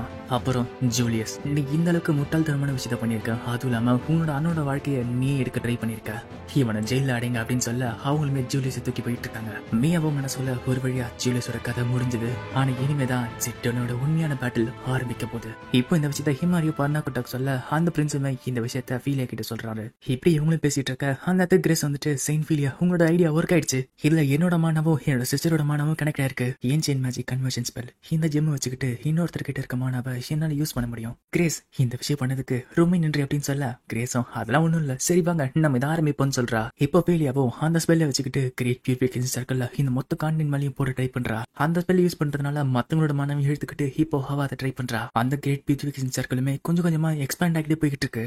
அந்த சர்க்கிள் கிரேஸோட கிங்டமான போலம் ரீச் பண்ணிடுச்சு. அதை தாண்டி போறப்ப திடீர்னு கட் ஆகுது. பிரின்ஸ் சொல்லிட்டும் நல்ல வேலை பண்ணீங்க ஃபீலியா, இப்போ ஜிட்டனை காப்பாத்திட்டோம் அப்படின்னு சொல்ல, ஃபீலியாவும் இல்ல அப்படின்னு சொல்ல பின்னாடி எர்சா வந்துட்டு அப்ப நீ தோத்துட்டல. ஃபீலியா இந்த கிரேட் பியூரிஃபிகேஷன் சர்க்கிள போலம் கிங்டம் வரைக்கும் தான் எக்ஸ்பேண்ட் பண்ணா. ஆனா இவளோட மேஜிக் ஜிட்டோட டைரக்ஷன்ல சரியா பரவல. கிரேஸும் அப்படின்னா எங்களோட மேஜிக் பவர் பத்தலையா அப்படின்னு கேட்க, ஃபீலியாவும் இல்ல அது ரொம்ப போதுமானதா இருந்துச்சு, ஆனா ஜிட்டோன சைட்ல நான் நினைச்சதை விட டார்க் பவர் அதிகமா இருக்கு, அது நம்மளோட மானவ உள்ள விடாம தடுத்துக்கிட்டு இருக்கு. ஃபீலியாவும் நான் தோத்துட்டேன், இப்ப என்ன பண்றது, சிட்டோனியை காப்பாத்துறதுக்கு இப்ப வேற வழியே கிடையாது, இப்ப மியாவை காப்பாத்தணும்னா நான் தான் சிட்டோனியாக போய் பில்லர் ஆஃப் லைட்டை கிரியேட் பண்ணி ஆகணும். பிரின்சஸ் சொல்லிட்டோம் இந்த கேபிட்டல் விட்டு போயிட்டுனா கிரேட் பியூரிஃபிகேஷன் சர்க்கிள் உடஞ்சு போயிடுமே. ஃபீலியாவும் கிரேஸை பார்த்துட்டு, கிரேஸ் உன்னோட மேஜிக்கோ ஹீரோட மேஜிக்கோ இப்ப கனெக்டடா இருக்கு, நீ இதோட மைய பகுதியில எனக்கு பதில் இருந்தனா கொஞ்ச நேரத்துக்கு இதை தாக்கு பிடிக்க முடியும். அவளோட மனசுக்குள்ள ஆனா நான் பர்னா கோட்டை டிசைன் எப்படி சிட்டோனியாக்கு போக முடியும். கிரேஸ் இது கேட்டு கவலைப்படாதீங்க ஃபீலியா, நான் பாத்துக்கிறேன், நீங்க போயிட்டு வாங்கன்னு சொல்ல, ஓஸ்வால்டோ ஆமா இப்பதான் நம்மளுக்கு எந்த ஒரு பிரச்சனையும் இல்ல, அப்ப நம்ம கண்டிப்பா போலான்னு சொல்ல, பக்கத்துல கிரவுன் பிரின்ஸ் ஆட்டும் இல்ல என்னால அதை அனுமதிக்க முடியாது, அது ஏன்னு உங்களுக்குமே தெரியும், பர்னாகோட்டோட சென்டா ஆபத்துல தள்ள நான் விரும்பல. இப்போ இந்த கிரேட் பியூரிஃபிகேஷன் சர்க்கிள் ஃபெயில் ஆச்சு அப்படின்னா அந்த இடத்துல எந்த அளவுக்கு ஆபத்து இருக்கணும், அதனால நம்ம அம்ச நைட்ஸுமே நான் வித்ரா பண்ண வச்சிடறேன். ஓஸ்வால்டோ இப்படி பண்ணாதீங்கன்னு சொல்ல வர அவனோட அண்ணாவோ நிறுத்து, ஜிட்டோனால காவத்தை நினைச்சு எனக்குமே கவலைதான் இருக்கு, ஆனா இந்த நாட்டோட கிரவுன் பிரின்ஸா நான் இந்த நாட்டை பாதுகாக்கணும், அதனால இந்த ஐடியாவை எங்க குழி தோண்டி புதைச்சிரு அப்படின்னு சொல்ல, இதுக்கிட்ட ஃபீலியாக்கு இருந்த கொஞ்சம் நம்பிக்கையும் உடஞ்சு போகுது. எர்சாவோ இந்த பிரின்ஸ் சொல்றத நானுமே ஒத்துக்கிறேன், ஏன்னா இப்ப நீ போனா ரொம்ப லேட் ஆயிடும், நம்ம அங்க போறதுக்குள்ள டீம் அண்ட் டல்மோட பவர் சிட்டோனியாவை ஃபுல்லாவே ஆக்கிரமிச்சிருக்கும், அப்படின்னு நடந்தா ஆர்ச்சிமன் அஸ்மோடியஸ் திருப்பி உயிர் தெளிந்துருவான், அதனால உன்ன அமிச்சா இந்த கிரேட் பியூரிஃபிகேஷன் சர்க்கிள் உடஞ்சு போயிடும். ஃபீலியாவும் நான் பர்னாகோட்டோட சைட் இருந்தாலுமே என்னோட தங்கச்சி மியாவை காப்பாத்தணும். ஓஸ்வால்ட் வந்துட்டு மிஸ் ஃபீலியா கொஞ்சம் சுத்தி முத்தி பாருங்க, உங்களோட சுமைய நீங்க மட்டும் சுமக்காதீங்க, எது சரி எது தப்புங்கிறதுலாம் விட்டுங்க, இப்போ உங்களுக்கு என்ன வேணும் என்ன பண்ணணும், உங்க ஆழ் மனசுக்குள்ள ஒரு ஆசை இருக்குல்ல என்கிட்ட சொல்லுங்க. இதுகிட்ட ஃபீலியாவோ எனக்கு என்ன பேருங்கிறது எனக்கு கரெக்டா தெரியும், நான் என் தங்கச்சியை காப்பாத்தணும், அவளுமே பாய் விட்டு மியாவனை காப்பாத்தணும் அப்படின்னு சொல்ல, இதுகிட்ட ஓஸ்வால்ட்டும் அவ்வளவுதானே அதான் உங்க ஆசைய நான் நிறைவேற்றுறேன், இதுகிட்ட ஆட்டும் இல்ல நான் சொன்னது கேட்டியா இல்லையா, அந்த இடத்துக்கு நீங்க போனீங்கன்னா உங்களோட சாவு நிச்சயம், இந்த வாட்டி என்னோட சொந்த தம்பியை நான் இழக்கணுமா. ஓஸ்வால்ட்டும் இல்ல இந்த வாட்டி நீங்க யாரையும் இழக்க போறது இல்ல, அவரு ஃபீலியா வெளுத்துட்டு இதுக்கு நமக்குலாம் நேரம் கிடையாது வாங்க போலான்னு சொல்லிட்டு கூட்டு போறப்போ சொல்லிட்டு ஃபீலியாவும் கவலைப்படாதீங்க நாங்க திருப்பி உயிரிட வருவோம் அப்படின்றாங்க. இதை பார்த்து மாமாவும் எர்சா கிட்ட நம்ம அவங்களை தடுக்கணுமா அப்படின்னு கேட்க, எர்சாவும் அதான் அவ்வளவு பிடிவாதமா இருக்காங்களா என்ன நடக்குதுன்னு பாப்போமே. இப்போ ஃபீலியாவும் ஓஸ்வால்ட்டும் ஜிட்டனியாக்கு கிளம்பி போயிட்டாங்க. இப்போ ஜிட்டனியா கட்டுறாங்க, அந்த இடத்துல நிலைமை ரொம்ப மோசமா இருக்கு, ஆனா அவங்களை காப்பாத்துறதுக்கு பர்னாகோட்டோட நைட்ஸ் வந்துட்டாங்க, அவங்களுமே எப்படியும் அவங்க சப்போர்ட் பண்ணிட்டு இருக்காங்க. மியாவும் என்னோட சிஸ்டர் என்ன நம்புறா, அதனாலதான் நைட்ஸை கொடுத்து எனக்கு உதவி பண்ணிட்டு இருக்கா. சரி இந்த பேரியர் முடிஞ்சது, நான் அடுத்த பேரியருக்கு போவோம்னு சொல்லிட்டு மூவா அடுத்த செகண்டே அந்த பேரியர் உடஞ்சு போகுது. அது கூடவே அங்க இருக்க எல்லாரோட நம்பிக்கையுமே கொஞ்சம் கொஞ்சமா உடஞ்சுகிட்டு இருக்கு. அவளோட ஆண்டு எள்ளுகடுமே இன்னைக்கு எல்லாத்த டார்க் மான்ஸ்டர்ஸ் அந்த ஃபாரஸ்ட்ல இருந்து வந்துட்டு இருக்குங்க. மியா அந்த இடத்துக்கு போவாத அப்படின்னு சொல்ல, இங்க இருக்க சோல்ஜர்ஸுமே நம்ம ஓடிடலாமா, ஆனா ஓடுறதுக்கு இடமே இல்லையே. மியா வைத்துக்கிட்டு ஓடுதா, எங்க ஓடுறது, என்னோட சிஸ்டருக்கு பர்னாகோட்டாக்கா, ஆமால இது ஒரு நல்ல யோசனை இல்ல. இமாரியும் ஃபீலியா அவகிட்ட ஏதாச்சும் பிரச்சனைனா இங்க என் தங்கச்சியை கூட்டு வந்து சொன்னது ஞாபகம் இருக்க, அவளுமே மியாவை கூப்பிடலாம்னு சொல்லிட்டு கிட்ட போவ, ஆனா மியா சிரிச்சுக்கிட்டு அவங்க இருக்க மான்ஸ்டர்ஸ் நோக்கி ஓடிக்கிட்டு இருக்கா. அவளுமே மனசுல என்னோட செயின்டோட கடமைகளை விட்டுட்டு எல்லாத்தையும் தூக்கி போட்டுட்டு நான் என்னோட அக்கா கிட்ட போறேன், நான் அந்த இடத்துக்கு போன அப்புறம் என்னோட அக்காவும் அவளோட ஃப்ரெண்ட்ஸும் கண்டிப்பா என்ன வெல்கம் பண்ணுவாங்க, அந்த இடத்துல நாங்க சந்தோஷமா இருப்போம் அப்படின்னு சொல்லிட்டு அவளுமே அங்க இருக்க மான்ஸ்டர்ஸ் முடிஞ்ச அளவுக்கு அழிச்சுக்கிட்டு இருக்கா. இதை பார்த்து அங்க இருக்க நேச்சுமே அவளுக்கு ஹெல்ப் பண்ணிட்டு இருக்காங்க. ஆனா மியாவை மனசுக்குள்ள ஆனா அவ்வளவு சந்தோஷத்தை நான் எப்படி ஏத்துக்க முடியும், அவ்வளவு சந்தோஷத்துக்கு எனக்கு தகுதியே கிடையாது. இப்போ ஒரு பிளாஷ்பேக் காட்டுறாங்க, அதுல ஃபர்ஸ்ட் பிரின்ஸான பெர்னாண்டுமே பியர் கிட்ட கண்டிப்பா மியா ஒரு இடத்துல உடஞ்சு போவா, அப்போ நீ அவளை காப்பாத்தணும். பியரும் நீங்க என்ன சொல்ல வரீங்க அப்படின்னு கேட்க, பெர்னாண்டும் மியா தனத்தானே ரொம்ப வெறுத்துக்கிட்டு இருக்கா. அவளோட அக்காவை இந்த அளவுக்கு இவங்களா பண்ணதுனால அவ ரொம்ப மனசு உடைஞ்சு போயிட்டா, அதனால யாரெல்லாம் அதுக்கு பொறுப்போ அவங்களை பழி வாங்கணும்னு சொல்லிட்டு தெரிஞ்சுக்கிட்டு இருக்கா. அப்படின்னா அதுக்கு காரணமான முக்கியமானவளே அவதான். அவளோட செயின்டோட கடமைகளை செய்யற மாதிரியே தனத்தானே அவ கண்டிப்பா பனிஷ் பண்ணிப்பா. மியாவோ அக்கா என்ன மன்னிச்சிருங்க, இன்னைக்குதான் நான் சாக போற நாள். இந்த சைடு ஓஸ்வால்டோ ஃபீலியாவோ ஜிட்டோனோட பார்டர் கிட்ட வந்துட்டாங்க. ஃபீலியாவோ எனக்கு ஒரு குறுக்கு வழி தெரியும், அந்த வழியா போனா சீக்கிரமா போயிடலாம்னு சொல்லிட்டு போயிட்டு இருக்காங்க. இந்த சைடு மியாவோ தன்னோட முடிஞ்ச அளவுக்கு மான்ஸ்டர் அடிச்சுக்கிட்டு இருக்கா. ஆனா இப்போ அவகிட்ட மேஜிக் பவர் சுத்தமா இல்ல. அவளோட அவளோ ஒரு மேஜிக் பவர் இல்லாத ஒரு செயின்ட் கண்டிப்பா சுமையா தான் இருப்பா. ஆனா இதுக்கு ஒரு வழி இருக்கு. என்னோட லைஃப் எனர்ஜியை மேஜிக்கல் பவரை கன்வெர்ட் பண்ணி இங்க இருக்க மான்ஸ்டர் அழிக்கிறேன். இது ஒரு ஃபோர்பிடன் டெக்னிக். இருந்தாலுமே என்னோட மண்ணி என்னோட மக்களை பாதுகாக்கிறதுக்கு இதை நான் பண்ணியே தீருவேன். அவளுமே தன்னோட லைஃப் எனர்ஜியை மேஜிக்கல் பவரை கன்வெர்ட் பண்ணி அங்க இருக்க மான்ஸ்டர் அழிச்சுக்கிட்டு இருக்கா. பிரியோ இதை பார்த்துட்டு இது நல்ல விஷயம் கிடையாது. இப்ப அவங்க இழந்தோம்னா நம்மளால எதுவுமே பண்ண முடியாது. எல்லாருமே இப்ப மீயாவை காப்பாத்துங்க. சிட்டனோட எதிர்காலமே இப்ப அவங்க கிட்டதான் இருக்கு. மீயாவும் நல்ல வேலை கடைசி டைம் ஆச்சு ஒரு செயின்டா நான் இருந்தேன்னு அப்படின்னு சொல்லி அந்த இடத்துல மயங்கி விழறா. இப்போ எல்லாம் முடிஞ்சிருச்சு சொல்லிட்டு அவளுமே ஒரு இருட்டான இடத்துல இருக்க. அவ கண்ணுக்கு முன்னாடி ஒரு வெளிச்சம் வருது. அவளும் யாருன்னு கலந்துறது பார்க்க அந்த இடத்துல வந்தது ஃபீலியா. மீயாவும் என்னோட அக்கா என்ன காப்பாத்துறதுக்கு இங்க வந்திருக்காங்க. இப்போ எல்லாருமே பாதுகாப்பா இருப்போம். அவ பக்கத்துல பார்த்தா மான்ஸ்டரும் அவன் அழிக்க வந்துட்டு இருக்க. இந்த சைடு சோல்ஜர்ஸுமே மான்ஸ்டர் தாக்கிட்டு இருக்கு. ஆனா அந்த இடத்துக்கு ஃபீலியா வந்து அங்க இருக்க மான்ஸ்டர்ஸ் அழிச்சிட்டா. மீயாவும் அக்கா நீங்க வருவீங்கன்னு எனக்கு தெரியும். ஏன்னா நீங்க தானே என்னோட ஹீரோ அப்படின்னு சொல்ல ஃபீலியா கிரியேட் பண்ண பேரியர்ஸால அங்க இருக்க மான்ஸ்டர் எல்லாம் வீக் ஆயிடுச்சு. அந்த சான்ஸ் யூஸ் பண்ணிட்டு அங்க இருக்க சோல்ஜர்ஸ் எல்லாருமே சேர்ந்து அங்க இருக்க மான்ஸ்டர் அழிச்சுட்டு இருக்காங்க. அந்த டைம் அந்த இடத்துக்கு எர்த்தாவும் அவளோட ஃபேமிலியரும் அது கூடவே அந்த மெய்டும் பட்டரும் வந்துட்டாங்க. ஃபீலியாவும் அவளோட தங்கச்சியை செயின்டில் வச்சு ஹீல் பண்ணிட்டு இருக்கா. அவளுமே இந்த வாட்டி நான் காப்பாத்துவேன் இந்த வாட்டி காப்பாத்துவேன் சொல்லி பண்ணிட்டு இருக்கா. ஆனா மியாவோட ஹார்ட் பீட் கொஞ்சம் கொஞ்சமா குறைஞ்சிக்கிட்டே வந்துட்டு இருக்கு. மியாவோட காயங்களை ஃபீலியா சரி பண்ணிட்டா. இப்போ மியா முழிக்கிறதும் அவளோட மன வலிமை பொறுத்துதான் இருக்கு. ஆனா ஃபீலியாவும் எனக்கு பயமா இருக்கு. அவ எழுதி கம்ப போனா நான் என்ன பண்ணுவேன். ஆனா ஓஸ்வால்டோ அவ தோல் மேல கை வச்சுட்டு ஃபீலியாவும் ஆமா நான் நம்பிக்கை இழக்க போறதில்ல, நான் விட்டு கொடுக்க மாட்டேன், ஏன்னா நான் உன்னோட அக்கா அப்படின்னு சொல்லி அவளுமே ஒரு வழியா மியாவை ஹீல் பண்ணிடுறா. இப்போ மியாவை கண் முழிக்க இதை பத்தி ஃபீலியாவை அழுத்துக்கிட்டே அவளை கட்டி பிடிச்சிட்டு நல்ல வேலை நீ பழச்சிட்டு அப்படின்னு சொல்லி அழுகிறா. மியாவும் அக்கா நான் உங்களை திரும்பி வைப்பேன்னு நினைச்சு கூட பாக்கல. நீங்க உங்க நாட்டோட செயின்டா உங்களோட கடமைகளை செய்வீங்கன்னு நினைச்சிட்டு இருந்தேன். இங்க வருவீங்கன்னு நினைச்சு கூட பாக்கல. மியாவும் ஆமா நீ கரெக்டா தான் சொன்ன. ஆனா நான் இந்த இடத்துக்கு ஒரு செயின்டா வரல, உன்னோட அக்காவா வந்திருக்கேன். மியாவும் நீங்க பர்னாக்கோட்டை விட்டு போன அப்புறம் எனக்கு பைத்தியம் பிடிக்கிற மாதிரி இருந்துச்சு. நான் தனிமையா இருந்தேன். ஆனா எல்லாத்தையும் விட நான் ரொம்ப கோவமா தான் இருந்தேன். ஏன்னா உங்களை எல்லாருமே இஷ்டப்படி யூஸ் பண்ணிட்டு குப்பை மாதிரி தூக்கி போட்டுட்டாங்க. அதனால அவங்க மேல நான் ரிவெஞ்ச் எடுத்தான்னு சொல்லிட்டு முடிவு பண்ணேன். அதனால தான் இந்த விஷயத்துல என்னால கவனிக்க முடியல. அக்கா என்ன மன்னிச்சிருங்க. இல்லையாவோ எனக்காக எனக்கு கோவப்பட்டதுக்கு ரொம்ப நன்றி. இந்த கிங்டம் உன்னை தவிர வேற யாராலையும் காப்பாத்திருக்க முடியாது. மியா இப்போ நீ ஒரு ட்ரூ செயின்டா இருக்க. அவளோட அக்காவே அவளை ஏத்துக்கிட்ட அப்புறம் மியாவும் அங்கேயே அழ ஆரம்பிக்கிறா. மாமனும் அவள் தடுக்காம விட்டது நல்ல விஷயமா போச்சு அப்படின்னு சொல்ல எர்சாவும் அவளுக்கு லக்கு இருந்துச்சு. அதனால தான் இப்படி நடந்துச்சு. அப்படியே கட் பண்ணி கொஞ்ச நேரம் கழிச்சு காட்டுறாங்க. பார்த்தா பிரின்ஸ் ஜூலியஸ் எஸ்கேப் ஆயிட்டாராம். அங்க இருக்க எல்லா சோல்ஜர்ஸும் கேஸ்ல சுத்தி வச்சு தேடிட்டு இருக்க. ஆனா ஜூலியஸ் அண்டர் கிரவுண்ட்ல போய் அந்த மோதிரத்தை எடுக்க கிளம்பிட்டான். அவளுமே இல்ல இது என்னோட முடிவா இருக்காது, எனக்கு அந்த பவர் மட்டும் கிடைக்கட்டும், அந்த வச்சுக்கிட்டு நான் எல்லாரையும் ஆட்டி படைக்கிறேன். மியா எனக்கு துரோகம் பண்ணவங்களுக்கு என்ன நடக்குங்கிறத நான் காட்டுறேன் அப்படின்னு சொல்லி அந்த மோதிரத்தை அவன் போட்டு அந்த சீலை பிரேக் பண்றான். இப்போ ஒரு வாய்ஸ் ஜூலியஸ் கேக்குது. நல்ல வேலை பண்ண சிட்டோனியோட பிரின்ஸ் அப்படின்னு ஒரு டார்க் பவர் அவனைய சூழுது. இப்போ பிரசன்ன காட்டுறாங்க. ஃபீலியாவும் நான் அந்த இடத்துக்கு திருப்பி வரேன்னு சொல்லிட்டு நினைச்சு கூட பாக்கல அப்படின்னு சொல்ல ஓஸ்வால்டோ நம்ம இங்க வந்ததுனால தான் ஒரு பெரிய ஆபத்தை தடுத்து நிறுத்திருக்கோம். ஃபீலியாவும் பிரின்ஸ் சொல்லிட்டு ரொம்ப நன்றி அப்படின்னு சொல்ல ஓஸ்வால்டோ நீங்க தான் எல்லா வேலையும் பண்ணீங்க அப்படின்னு சொல்லிட்டு மாத்தி மாத்தி பேசிக்கிட்டு இருக்க. மியாவும் நீங்க இந்த அளவுக்கு இன்னொரு ஆம்பளை கிட்ட இந்த அளவுக்கு ஃப்ரெண்டியா பேசி நான் பார்த்ததே கிடையாது. உங்களுக்கு இந்த மாதிரி ஒரு ஸ்வீட் ஆர்ட் கிடைப்பாரு நான் நினைச்சு கூட பாக்கல அப்படின்னு சொல்ல இதுக்கிட்ட ரெண்டு பேருக்குமே வெக்க வருது. ஃபீலியாவும் இப்படி எல்லாம் பேசினா பிரின்ஸ் சொல்லிட்டு வரல, அந்த மாதிரிலாம் பேசாது அப்படின்னு சொல்ல பிரின்ஸ் சொல்லிட்டோம் எனக்கு அதெல்லாம் பிரச்சனை இல்லை அப்படின்றாரு. மியாவும் எனக்கு இருக்க முட்டாள் பிரின்ஸை விட இவர் நல்லாவே இருக்காரு அப்படின்னு சொல்றா. இப்ப அவங்களுமே அந்த நாட்டோட ராஜாவை பாக்குறதுக்கு உள்ள போறாங்க. ஆனா அவங்களுக்கு ஒரு பெரிய ஷாக் இருக்கு. பார்த்தா அங்க இருக்க எல்லாருமே மயங்கி கிடக்குறாங்க. சிம்மாசனத்துல உட்காந்துட்டு இருக்கிறது பிரின்ஸ் ஜூலியஸ். அவனுமே ஹலோ ஃபீலியா உன்னை பார்த்து பல நூற்றாண்டுகள் ஆச்சுல, உனக்காக நான் காத்துக்கிட்டு இருந்தேன்.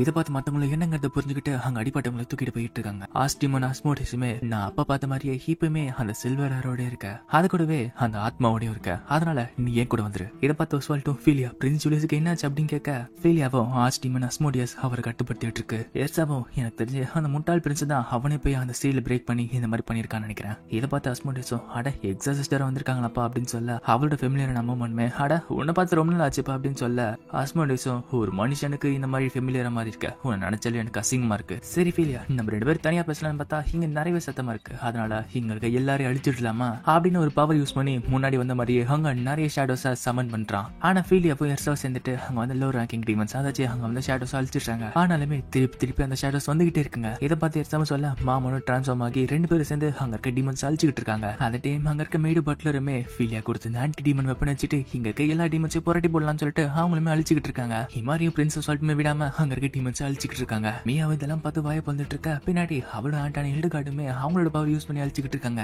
அவங்களுமே ஃபீலியா மியா உங்க ரெண்டு பேர்கிட்டயோ பேச வேண்டியது நிறைய இருக்கு, ஆனா இப்ப நம்ம எனிமி அழிச்சாக்கணும். இதெல்லாம் வேடிக்கை பார்த்துட்டு இருந்த ஆஸ்மோடிஸுமே ஆட ரெண்டு பேரும் தனியா பேசுறதுக்கு ஒரு இடத்த கேட்டேன் அப்படின்னு சொல்லி ஒரு பெரிய மேஜிக் ஸ்பெல்ல போட மியா ஃபீலியா ஹில்டெகார்டு மூணு பேருமே சேர்ந்துக்கிட்டு ஒரு பெரிய ஓல்டி ஷீல்டு கிரியேட் பண்றாங்க.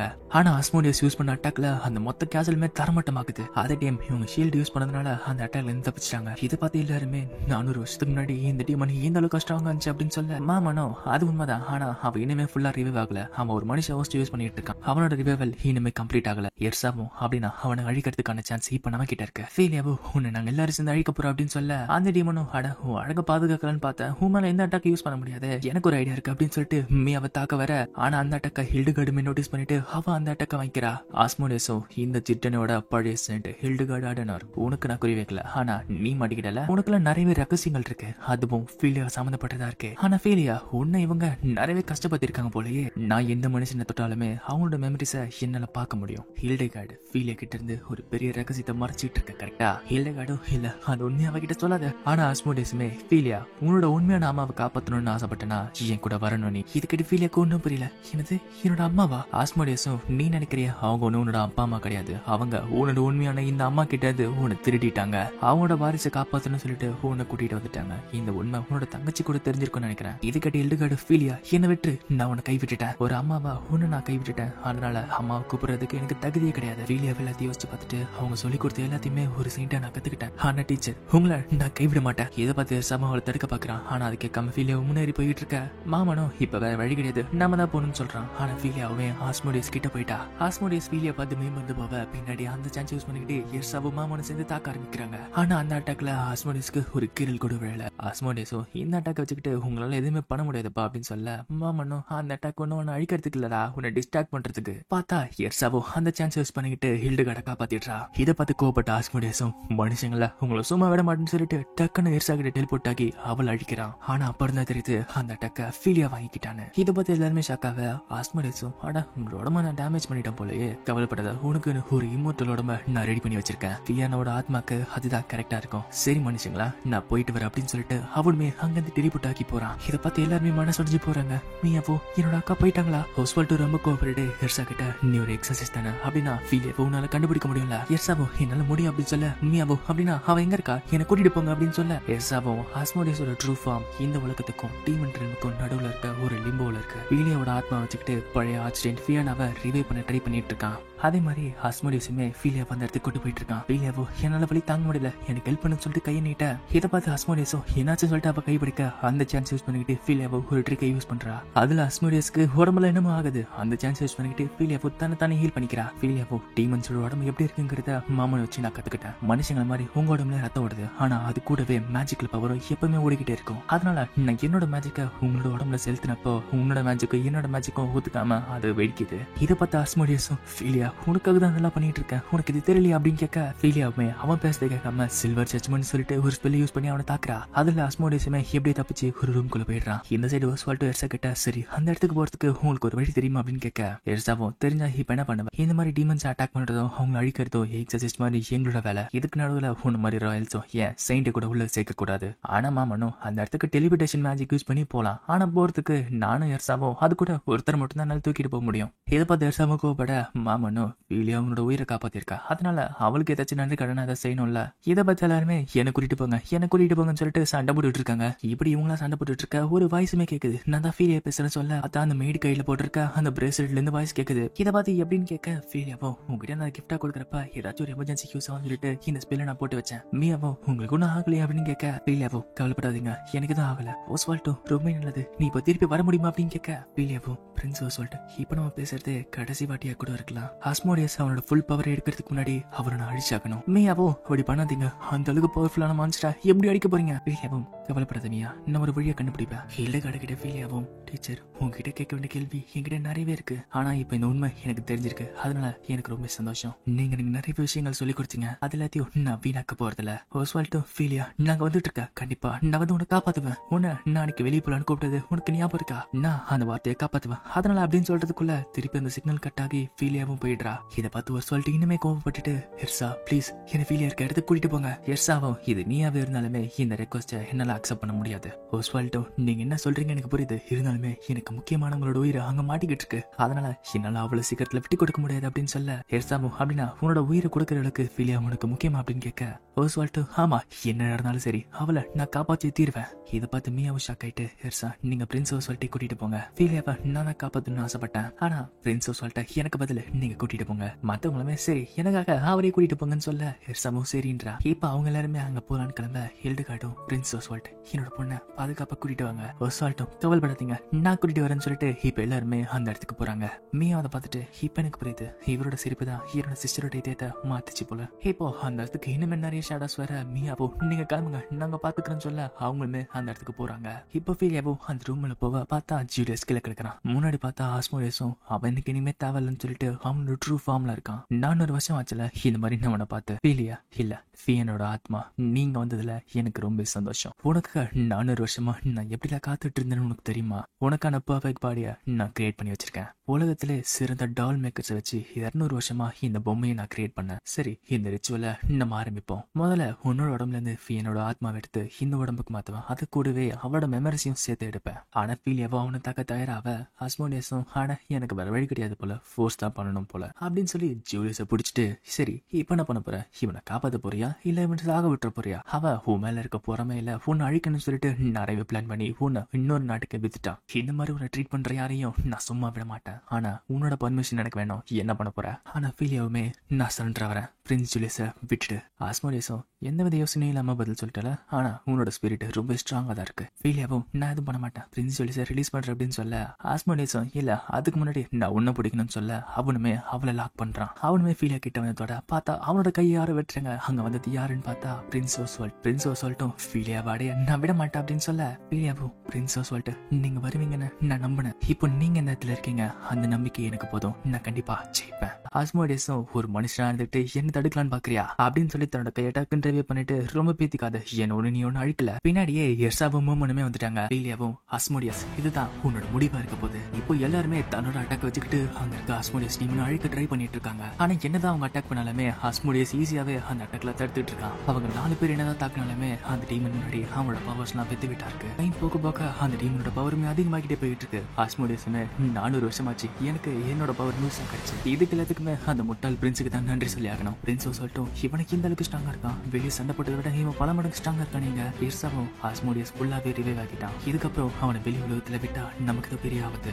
இல்லையாவோ ஆஸ்மோடியஸை தரிசி திருப்பதுக்கு அங்க போய் ஃபியனோட டாலு அடிபட்டு இருக்கு அப்படின்னு சொல்ல ஆனா ஆஸ்மோடியஸுமே இல்ல நீ ஃபியனை விட வித்தியாசமா இருக்க. அவளுக்கு ஆப்போசிட்டா இருக்க. நீ அவளோட ரீஎன்கார்னேஷனா இருக்கலாம். ஆனா நீ அவளை மாதிரி சுத்தமா கிடையாது. இதுக்கப்புறம் அந்த உடம்புக்கு என்னாலும் எனக்கு கவலை இல்ல அப்படின்னு சொல்லி ஒரு பெரிய ஸ்பெல்ல திருப்பியுமே போட்டுறான். ஃபீலியாவுமே ஹோலி பேரியர்னு ஒரு பெரிய ஷீல்டு கிரியேட் பண்ணாலுமே அந்த பவர் அந்த ஷீல்டை உடைக்குது. இதை பார்த்து ஃபீலியாவுமே இதுக்கு வாய்ப்பு இல்லைன்னு சொல்லிட்டு ரொம்ப ஷாக் ஆகுறா. ஆஸ்மோடியஸும் என்னாச்சு மேஜிக் பவர் களி அடிச்சா நீ என்னதான் கிரேட்டஸ்ட் ஆஃப் ஆல் டைம் இருந்தாலுமே நீ ஒரு சாதாரண மனுஷன். ஃபீலியாவும் இல்ல நான் விட்டு கொடுக்க முடியாது. பிரின்ஸ் ஒஸ்வால்ட்டுக்கு நான் ஒரு ப்ராமிஸ் பண்ணிருக்கேன். அட இந்த மாதிரி நேரத்துல கூட உங்ககிட்ட பண்ண ப்ராமிஸை பத்தி யோசிக்கிறேன்ல அப்படின்னு சொல்லி அவளுக்கிட்ட போக ஆனா அவ கையை மறிச்சிட்டு அந்த ஆஸ்மோடியஸ் டீமுமே ஓ உன்னோட எதையும் பர்னாகோட்ட பிரின்ஸ் மேல இருக்கா. உன்னோட கண் முன்னாடி அவனை பிரிச்சு எடுக்கிறப்ப உன்னோட ஃபீலிங்ஸ் எப்படி இருக்கு உன்னோட ரியாக்ஷன் எப்படி இருக்குன்னு பாப்போமே. இந்த பர்னாகோட்ட பிரின்ஸ் மட்டும் கிடையாது உன்னை நேசிக்கிற எல்லாரையுமே உன் கண்ணு முன்னாடியே நான் அழிக்க போறேன்.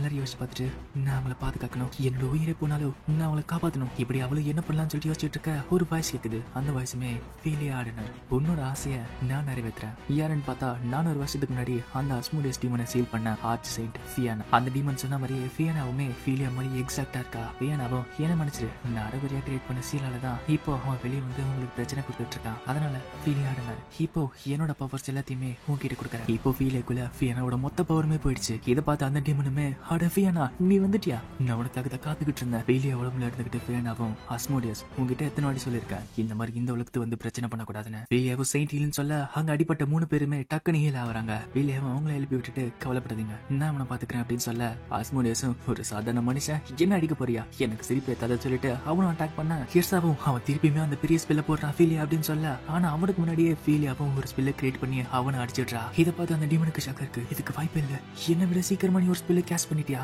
இப்ப ஃபீலியாவும் ஒரு ஸ்பெல்ல போட இதை பார்த்து அந்த டீமனுக்கு ரொம்ப ஷாக்கா இருக்கு. இதுக்கு வாய்ப்பு இல்ல 400 வருஷத்துக்கு முன்னாடி என்ன சீல் பண்ண அதே ஸ்பெல்ல. இப்ப ஃபீலியாவும் அந்த ஸ்பெல்ல அந்த ஸ்பாட் எடுத்துக்கிட்டு எல் நோட்டியா அப்படின்னு சொல்ல இதை பார்த்து அந்த டீமன் நடுங்கிட்டு இருக்கு. ஃபீலியாவும் ஃபீனாவை சேர்ந்துக்கிட்டு இதுக்கப்புறம் நீ நினைச்சு பார்த்தாலும் ரிவைவ் ஆக்க முடியாது. உன்னோட ஆத்மாவை உடைச்சு பல பாகங்களா பிரிக்க போற.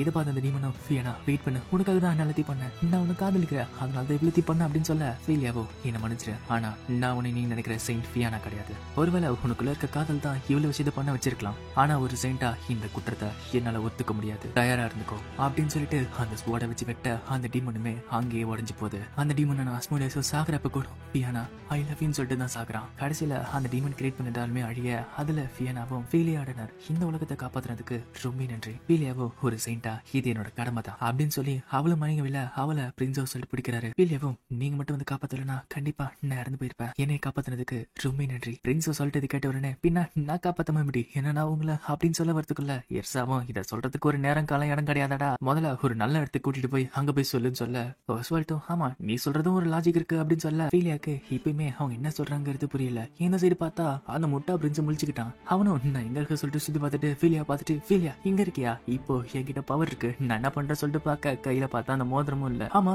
என்னோட மோதிரம் எங்கன்னு சொல்லிட்டு தேடிட்டு இருக்க பக்கத்துல மாமன் வந்துட்டு முட்டா பிரின்ஸ் கொஞ்சம் அடங்குறியா, எனக்கு அழகான பொண்ணுங்களை தான் சாப்பிட பிடிக்கும், உன்ன மாதிரி முட்டா பிரின்ஸ் சாப்பிடணும்னு ஆசை இல்ல, இருந்தாலுமே இன்னலுக்கு கோவத்தை எட்டிட்டுனா எனக்கு வேற வழி கிடையாது, உன்ன ஒரே முழுங்கினு சொல்லிட்டு அவனை பயமுத்துறான். எர்சாவும் அந்த முட்டா பையில தூக்கி ஜெயில போடு அப்படின்னு சொல்ல மாமனும் ஒரு டீமனை என்னெல்லாம் வேலை வாங்குது பாரு சொல்லிட்டு அவனுமே போறான். அதே டைம் பிரின்ஸோ சொல்லிட்டுமே ஃபீலியாவை தூக்கிக்கிட்டு எல்லாருமே இப்போ அந்த உலகத்துக்கு போறாங்க. இப்போ ஃபீலியாப்பா அவளோட உலகத்துக்கு போன அப்புறம் மீயாவும் நல்ல வேலை நீங்க திரும்பி வந்துட்டீங்க பிரின்ஸோ சொல்லிட்டு என்னோட அக்காவை கூட்டிட்டு வந்ததுக்கு ரொம்ப நன்றி. இப்போ ஜெர்டோனியாவும் அந்த டீமனோட அட்டாக்ல இருந்து கொஞ்சம் கொஞ்சமா ரெக்கவர் ஆகிட்டு இருக்கு. இப்போ ஹில்டுகார்டு அதாச்சு ஃபீலியாவோட அம்மாவை காட்டுறாங்க. அவங்களும் ஃபீலியா கிட்ட இந்த உண்மையா உங்ககிட்ட நிறைய வாட்டி சொல்லணும்னு தோணுச்சு, ஆனா இந்த உண்மையை உங்ககிட்ட மறைச்சதுக்கு என்ன மன்னிச்சிரு அப்படின்னு சொல்ல ஃபீலியாவும் நீங்க ஒன்னும் என்கிட்ட மன்னிப்பு கேட்க தேவல, மீயா என்கிட்ட எல்லாத்தையும் சொல்லிட்டா, ஆனா என்னைய விட அந்த உண்மை அவளதான் ரொம்ப பாதிச்சிருக்கு. டீச்சர் எனக்கு நிறைய விஷயங்களை கத்து கொடுத்துருக்கீங்க, ஒரு சைட்டை மட்டும் இல்லாம தனியா இந்த உலகத்துல எப்படி வாழணுங்கிறத எனக்கு சொல்லி கொடுத்தீங்க, நான் இந்த நிலைமையில இப்படி இருக்கிறது காரணம் நீங்க மட்டும்தான். அவங்களும் ஆனா ஒரு அம்மாவோட பாசத்தை நான் உங்ககிட்ட கொடுத்ததே கிடையாது அப்படின்னு சொல்ல ஃபீலியாவும் நீங்க எனக்கு கொடுத்தீங்க, நான் எதிர்பார்த்ததை விட அதிகமாகவே பாசத்தை கொடுத்தீங்க, என்னோட உடம்பு என்னோட பவர் என்னோட வாழ்க்கை எல்லாமே எனக்கு ரொம்ப முக்கியமானது, அதனால ரொம்ப நன்றி டீச்சர்.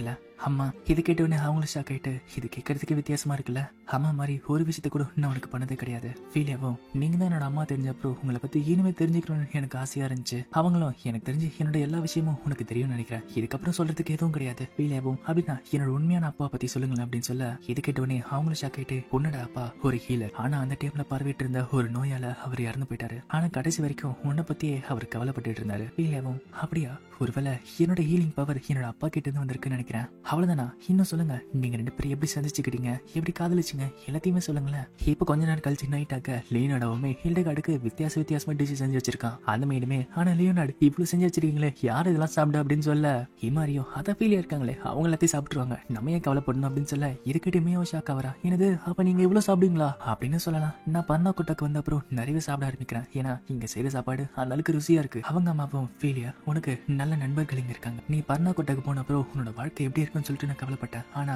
உனக்கு நல்ல நண்பர்கள் கிடைச்சிருக்காங்க. ஃபீலியாவும் ஆமா அவங்க எல்லாருக்குமே இன்னும் கடமைப்பட்டிருக்கேன். பிரின்ஸோ சொல்லிட்டும் ஃபீலியா கிட்ட என்ன மன்னிச்சிருங்க உங்களோட அப்பா அம்மாவை ஜெயில போட்டுட்டாங்க, உங்களுக்கு வேணும்னா நீங்க திரும்பி போல அப்படின்னு சொல்ல ஃபீலியாவும் இல்ல நான் திரும்பி போக ஆசைப்படல, இந்த ராஜ்யத்துக்கு நான் இனிமே தேவை கிடையாது. இப்போ ஃபீலியாவும் மத்தவங்களும் அவங்களோட கண்ட்ரியான பர்னாக்கோட்டுக்கு போய்கிட்டு இருக்கா. பின்னாடி மாமனும் எர்சா கிட்ட அட ஃபீலியா கிட்ட ஒரு குட் பை கூட சொல்லாம போறீங்களே அப்படின்னு சொல்ல எர்சாவும் அதெல்லாம் வேணாம், அவ எப்பயுமே கிரேட்டஸ்ட் ஆஃப் ஆல் டைமா இருந்தாலே கண்டிப்பா நம்ம பாதையில அவ வருவா, நம்ம சந்திப்போம். இந்த சைடு பர்னாக்கோட்டா காட்டுறாங்க. வழக்கம் போல அந்த ஃபர்ஸ்ட் பிரின்ஸுமே அவளோட ஃபியான்சேக்கு தன்னோட இரங்கலை சொல்லிக்கிட்டு இருக்காரு. அந்த இடத்துக்கு ஃபீலியா வந்துட்டு பிரின்ஸ் யார், நான் பர்னாக்கோட்டாவோட செயின்ட், ஆனா இன்னொரு கண்ட்ரிக்கு நான் ஹெல்ப் பண்ணிருக்கேன், அதனால என்ன மன்னிச்சிருங்க. பிரின்ஸ் ரியாட்டோ கவலைப்படாதீங்க ஃபீலியா, நீங்க உங்களை நேசிக்கிறவங்கள பாதுகாக்கணும்னு ஆசைப்பட்டீங்க, அதுல எந்த ஒரு தப்பும் கிடையாது. ஓஸ்வால்டோட ஃபீலிங்ஸ் என்னங்கிறது இப்ப எனக்கு புரியுது. ஒருவேளை எலிசபெத் இருந்து அவளுக்கு இந்த மாதிரி ஒரு பிரச்சனை இருந்துச்சுன்னா கண்டிப்பா நான் அவளுக்கு சப்போர்ட் பண்ணிருப்பேன் தான், இருந்தாலுமே இன்னொரு வாட்டி இந்த மாதிரி விஷயம் நடக்கிறப்ப இந்த மாதிரி செய்யாதீங்க, கண்டிப்பா நான் உங்களை தடுக்க ட்ரை பண்ணுவேன், இந்த நாட பாதுகாக்கிறதுக்கு நீங்க வேணும்ல, அதனால ஃபீலியா இதுக்கப்புறமே இந்த நாட நல்லா பாத்துக்கோங்க. ஃபீலியாவும் கண்டிப்பா ஒரு செயின்டா மட்டும் இல்லாம இந்த நாட்டோட ஒரு சிட்டிசனா இருந்து இந்த நாட்டை பாதுகாப்பேன். இப்போ ஒரு மாசம் கழிச்சு காட்டுறாங்க. மீயாவும் ஃபீலியாவோட அம்மாவுமே இப்போ ஃபீலியா பார்க்க வந்திருக்காங்க. மீயாவும் உன்னை பார்த்து ரொம்ப நாள் ஆகல, ஆனா ரொம்ப நாள் பார்த்த மாதிரி இருக்குல்ல. ஃபீலியாவும் ஆமா எப்படி இருக்க, ஆமா நீங்க எப்படி இருக்கீங்க அப்படின்னு சொல்ல அவங்களுமே இப்ப நீ அம்மா கூப்பிடுறது கூட எனக்கு ஒரு மாதிரி தான் இருக்கு. பின்னாடி இன்னொரு வேசி இருக்குது பார்த்தா கிரேஸோட அக்காங்க இருக்காங்க. அவங்களுமே ஆனா செயின்ட் சமைட்டி கூப்பிட்டுருக்காங்க. இந்த இடத்துல அந்த ஸ்டாரான நான் இல்லாம எப்படி இதை பார்த்து மீயாவும் ஆமா யார் இவ இந்த மாதிரி பேசிக்கிட்டு இருக்கா. ஃபீலியாவும் எனக்கு தெரிஞ்ச அவ அவதான் எமிலியா மார்டினஸ் போலமோட செயின்ட்னு நினைக்கிறேன். இப்பதான் அவளை நான் நேர்லயே சந்திக்கிறேன். அவளோட அம்மாவும் நான் பார்த்த வரைக்கும் உனக்கு அப்புறம் ஸ்ட்ராங்கஸ்ட் செயின்ட் இவதான் உண்மையாவோ. ஆனா பர்சனாலிட்டியை பார்த்தா அப்படியே ஃபீலியாக்கு ஆப்போசிட்டால இருக்கா. இப்போ கிரேஸ் வந்துட்டு ஃபீலியா உங்களை பார்த்து ரொம்ப நாள் ஆச்சுல, இந்த சம்மிட் முடிஞ்ச அப்புறமே உங்களுக்கு இல்ல நான் படிக்கிறதுக்கு என்ன அலோ பண்ணிட்டாங்க, இனிமே நான் உங்க கூட தான் இருக்க போறேன். இந்த மாதிரி அவ ஃபீலியா கிட்ட க்ளோஸா இருக்கிறத பார்த்து மியாக்கு கோவம் வருது. டீனா இவக்கு அவ்வளவு க்ளோஸா இருக்க, நீ உனோட தங்கச்சி கிடையாது நான் தான் அப்படின்னு சொல்ல கிரேஸும் நீ தங்கச்சியா இருக்கலாம், ஆனா நான் தான் இவங்களோட ஃபர்ஸ்ட் ஸ்டூடெண்ட், அதனால நானுமே அவளுக்கு ஒரு தங்கச்சி மாதிரி தான். மியாக்கு இனிமே கோவம் வந்துட்டு இருக்கு. அவளுமே அட மறந்துட்டேன், அன்னைக்கு இந்த ஹேர் பெயின் எனக்கு கிஃப்டா கொடுத்தீங்களா, அதனால உங்களுக்கு ஒரு கிஃப்ட் நான் ரெடி பண்ணிருக்கேன். அந்த கிஃப்ட் என்னன்னு பார்த்தா ஒரு ட்ரெஸ், அது அவளுக்கு பெர்ஃபெக்ட்டா சூட் ஆகுது. இதை பார்த்து அந்த மெய்டுமே பாராட்டிட்டு இருக்கா. அவளும் பிரின்ஸா சொல்லிட்டு இன்னைக்கு டேட்ல உங்களை பார்த்த உடனே வாய பொழுது போறாரு. வெளியாவும் சொல்லிட்டு பார்த்து சிரிக்க மாட்டார்ல அப்படின்னு ஒரு சாதாரண பொண்ணு மாதிரி பேசிட்டு இருக்கா. இதை பார்த்து லீனாடும் ஆட இப்பதான் ஒரு சாதாரண பொண்ணு மாதிரி பேசுறீங்கன்னு சொல்லிட்டு சிரிச்சுட்டு இருக்காரு. இப்போ ஓஸ்வால்ட்டும் ஃபீலியாவும் ப்ராமிஸ் பண்ண மாதிரி அவங்களுமே ஒரு டேட்டுக்கு போறாங்க. ஃபீலியா பார்த்த உடனே ஓஸ்வால்ட்டுமே சொன்ன மாதிரியே வாய பொழுது போறான். அவனுமே ரொம்ப அழகா இருக்கு அப்படின்னு சொல்லிட்டு வைக்கப்பட்டு சொல்ல இது கேட்டவனே அவளும் ஷாக் ஆயிட்டு அப்படியே வைக்கப்படுறா. இப்போ அவங்களுமே ஒரு ரெஸ்டாரண்ட்டுக்கு போவ. ஓஸ்வால்ட்டும் ஃபீலியா உங்களுக்கு ஞாபகம் இருக்கா, நீங்க இந்த பர்னா கோட்டாக்கு வரப்ப உங்ககிட்ட ஒரு ப்ராமிஸ் பண்ணல, உங்களுக்கு இந்த நாடும் இந்த நாட்டு மக்களும் ரொம்ப பிடிக்க வரும், அதுக்கு நான் கேரண்டின்னு சொன்னல. ஃபீலியாவும் ஆமா எனக்கு ஞாபகம் இருக்கு, அதுக்கப்புறம் பல விஷயங்கள் இங்க நடந்துச்சு, நான் நிறைய மக்களை சந்திச்சேன், நிறைய விஷயங்களை கத்துக்கிட்டேன், அதனால எனக்கு இந்த கண்ட்ரி ரொம்ப பிடிச்சிருக்கு. பர்னாகோட்டோட செயின்டா இந்த நாட நான் கண்டிப்பா பாதுகாப்பேன். ஓஸ்வால்ட்டும் ரொம்ப நல்லது, எனக்கு இந்த நாடும் இந்த நாட்டு மக்களும் ரொம்ப பிடிக்கும், அது கூடவே உங்களையுமே ஃபீலியா ஆடனர் நான் உங்களையுமே காதலிக்கிறேன். இதை கேட்டோடனே ஃபீலியாக்கு ரொம்ப ஷாக்கா இருக்கு. அந்த ஷாக்ல ஆனந்த கண்ணீரே அவளுக்கு வருது. இதை பார்த்தோன்னே அஸ்வால்ட்டும் என்ன மன்னிச்சிருங்க, நான் ஏதாச்சும் தப்பா சொல்லிட்டேன் அப்படின்னு சொல்ல ஃபீலியாவும் இல்ல இது சந்தோஷத்துல வர கண்ணீர், நான் புக்ல படிச்சிருக்கேன் இந்த மாதிரி அளவு கடந்த சந்தோஷத்தை வரப்ப நம்ம உடம்பு தானா இந்த மாதிரி ஏதாச்சும் ரிலீஸ் பண்ணணும், அது எனக்கு கண்ணீரா வந்துகிட்டு இருக்கு. இதுக்கிட்ட அஸ்வால்ட்டும் ஒருத்தங்க சந்தோஷத்துல அழுகிறப்ப கூட இந்த மாதிரி எக்ஸ்பிளைன் பண்ணவங்கிறத நான் இப்பதான் கேள்விப்படுறேன், ஆனா நீங்க கண்டிப்பா அந்த மாதிரி பண்றவங்க தான், உங்ககிட்ட பிடிச்ச பல விஷயங்கள்ல அதுவுமே ஒண்ணு. ஃபீலியாவும் நான் அந்த மாதிரி வித்தியாசமா இருக்கிறது உங்களுக்கு பிடிச்சிருக்கு அப்படின்னு கேட்க அஸ்வால்ட்டும் ஆமா அதுதானே காதலே. ஃபீலியாவும் அப்படியா எனக்கு இப்போ கிளியரா புரியுது அப்படின்னு சொல்லி ஃபீலியாவுமே இப்போ சிரிக்கிறா. இன்னொருத்தர இந்த மாதிரி உண்மையா காதலிக்கிற ஃபீலிங் ரொம்ப நல்லா இருக்குல்ல அப்படின்னு அவளும் சிரிக்க ஆரம்பிக்க இந்த சீரிஸோட ஸ்டார்டிங்ல சொன்ன நரேஷன் வாய்ஸுமே அதுக்கப்புறம் அந்த டூ பர்ஃபெக்ட் சென்டர் அவளோட ஃபியான்ஸ் அவளை தூக்கி போட்ட அப்புறம் அந்த இன்னொரு நாட்டுல அவளோட உண்மையான சந்தோஷத்தை கண்டுபிடிச்சா. இதோட இந்த எபிசோட முடியுது, இந்த சீரிஸும் முடியுது. இந்த வீடியோ உங்களுக்கு பிடிச்சிருந்துச்சுன்னா மறக்காம ஷேர் பண்ணுங்க, கமெண்ட் பண்ணுங்க. நான் உங்களை அடுத்த வீடியோல சந்திக்கிறேன். Until then, bye bye.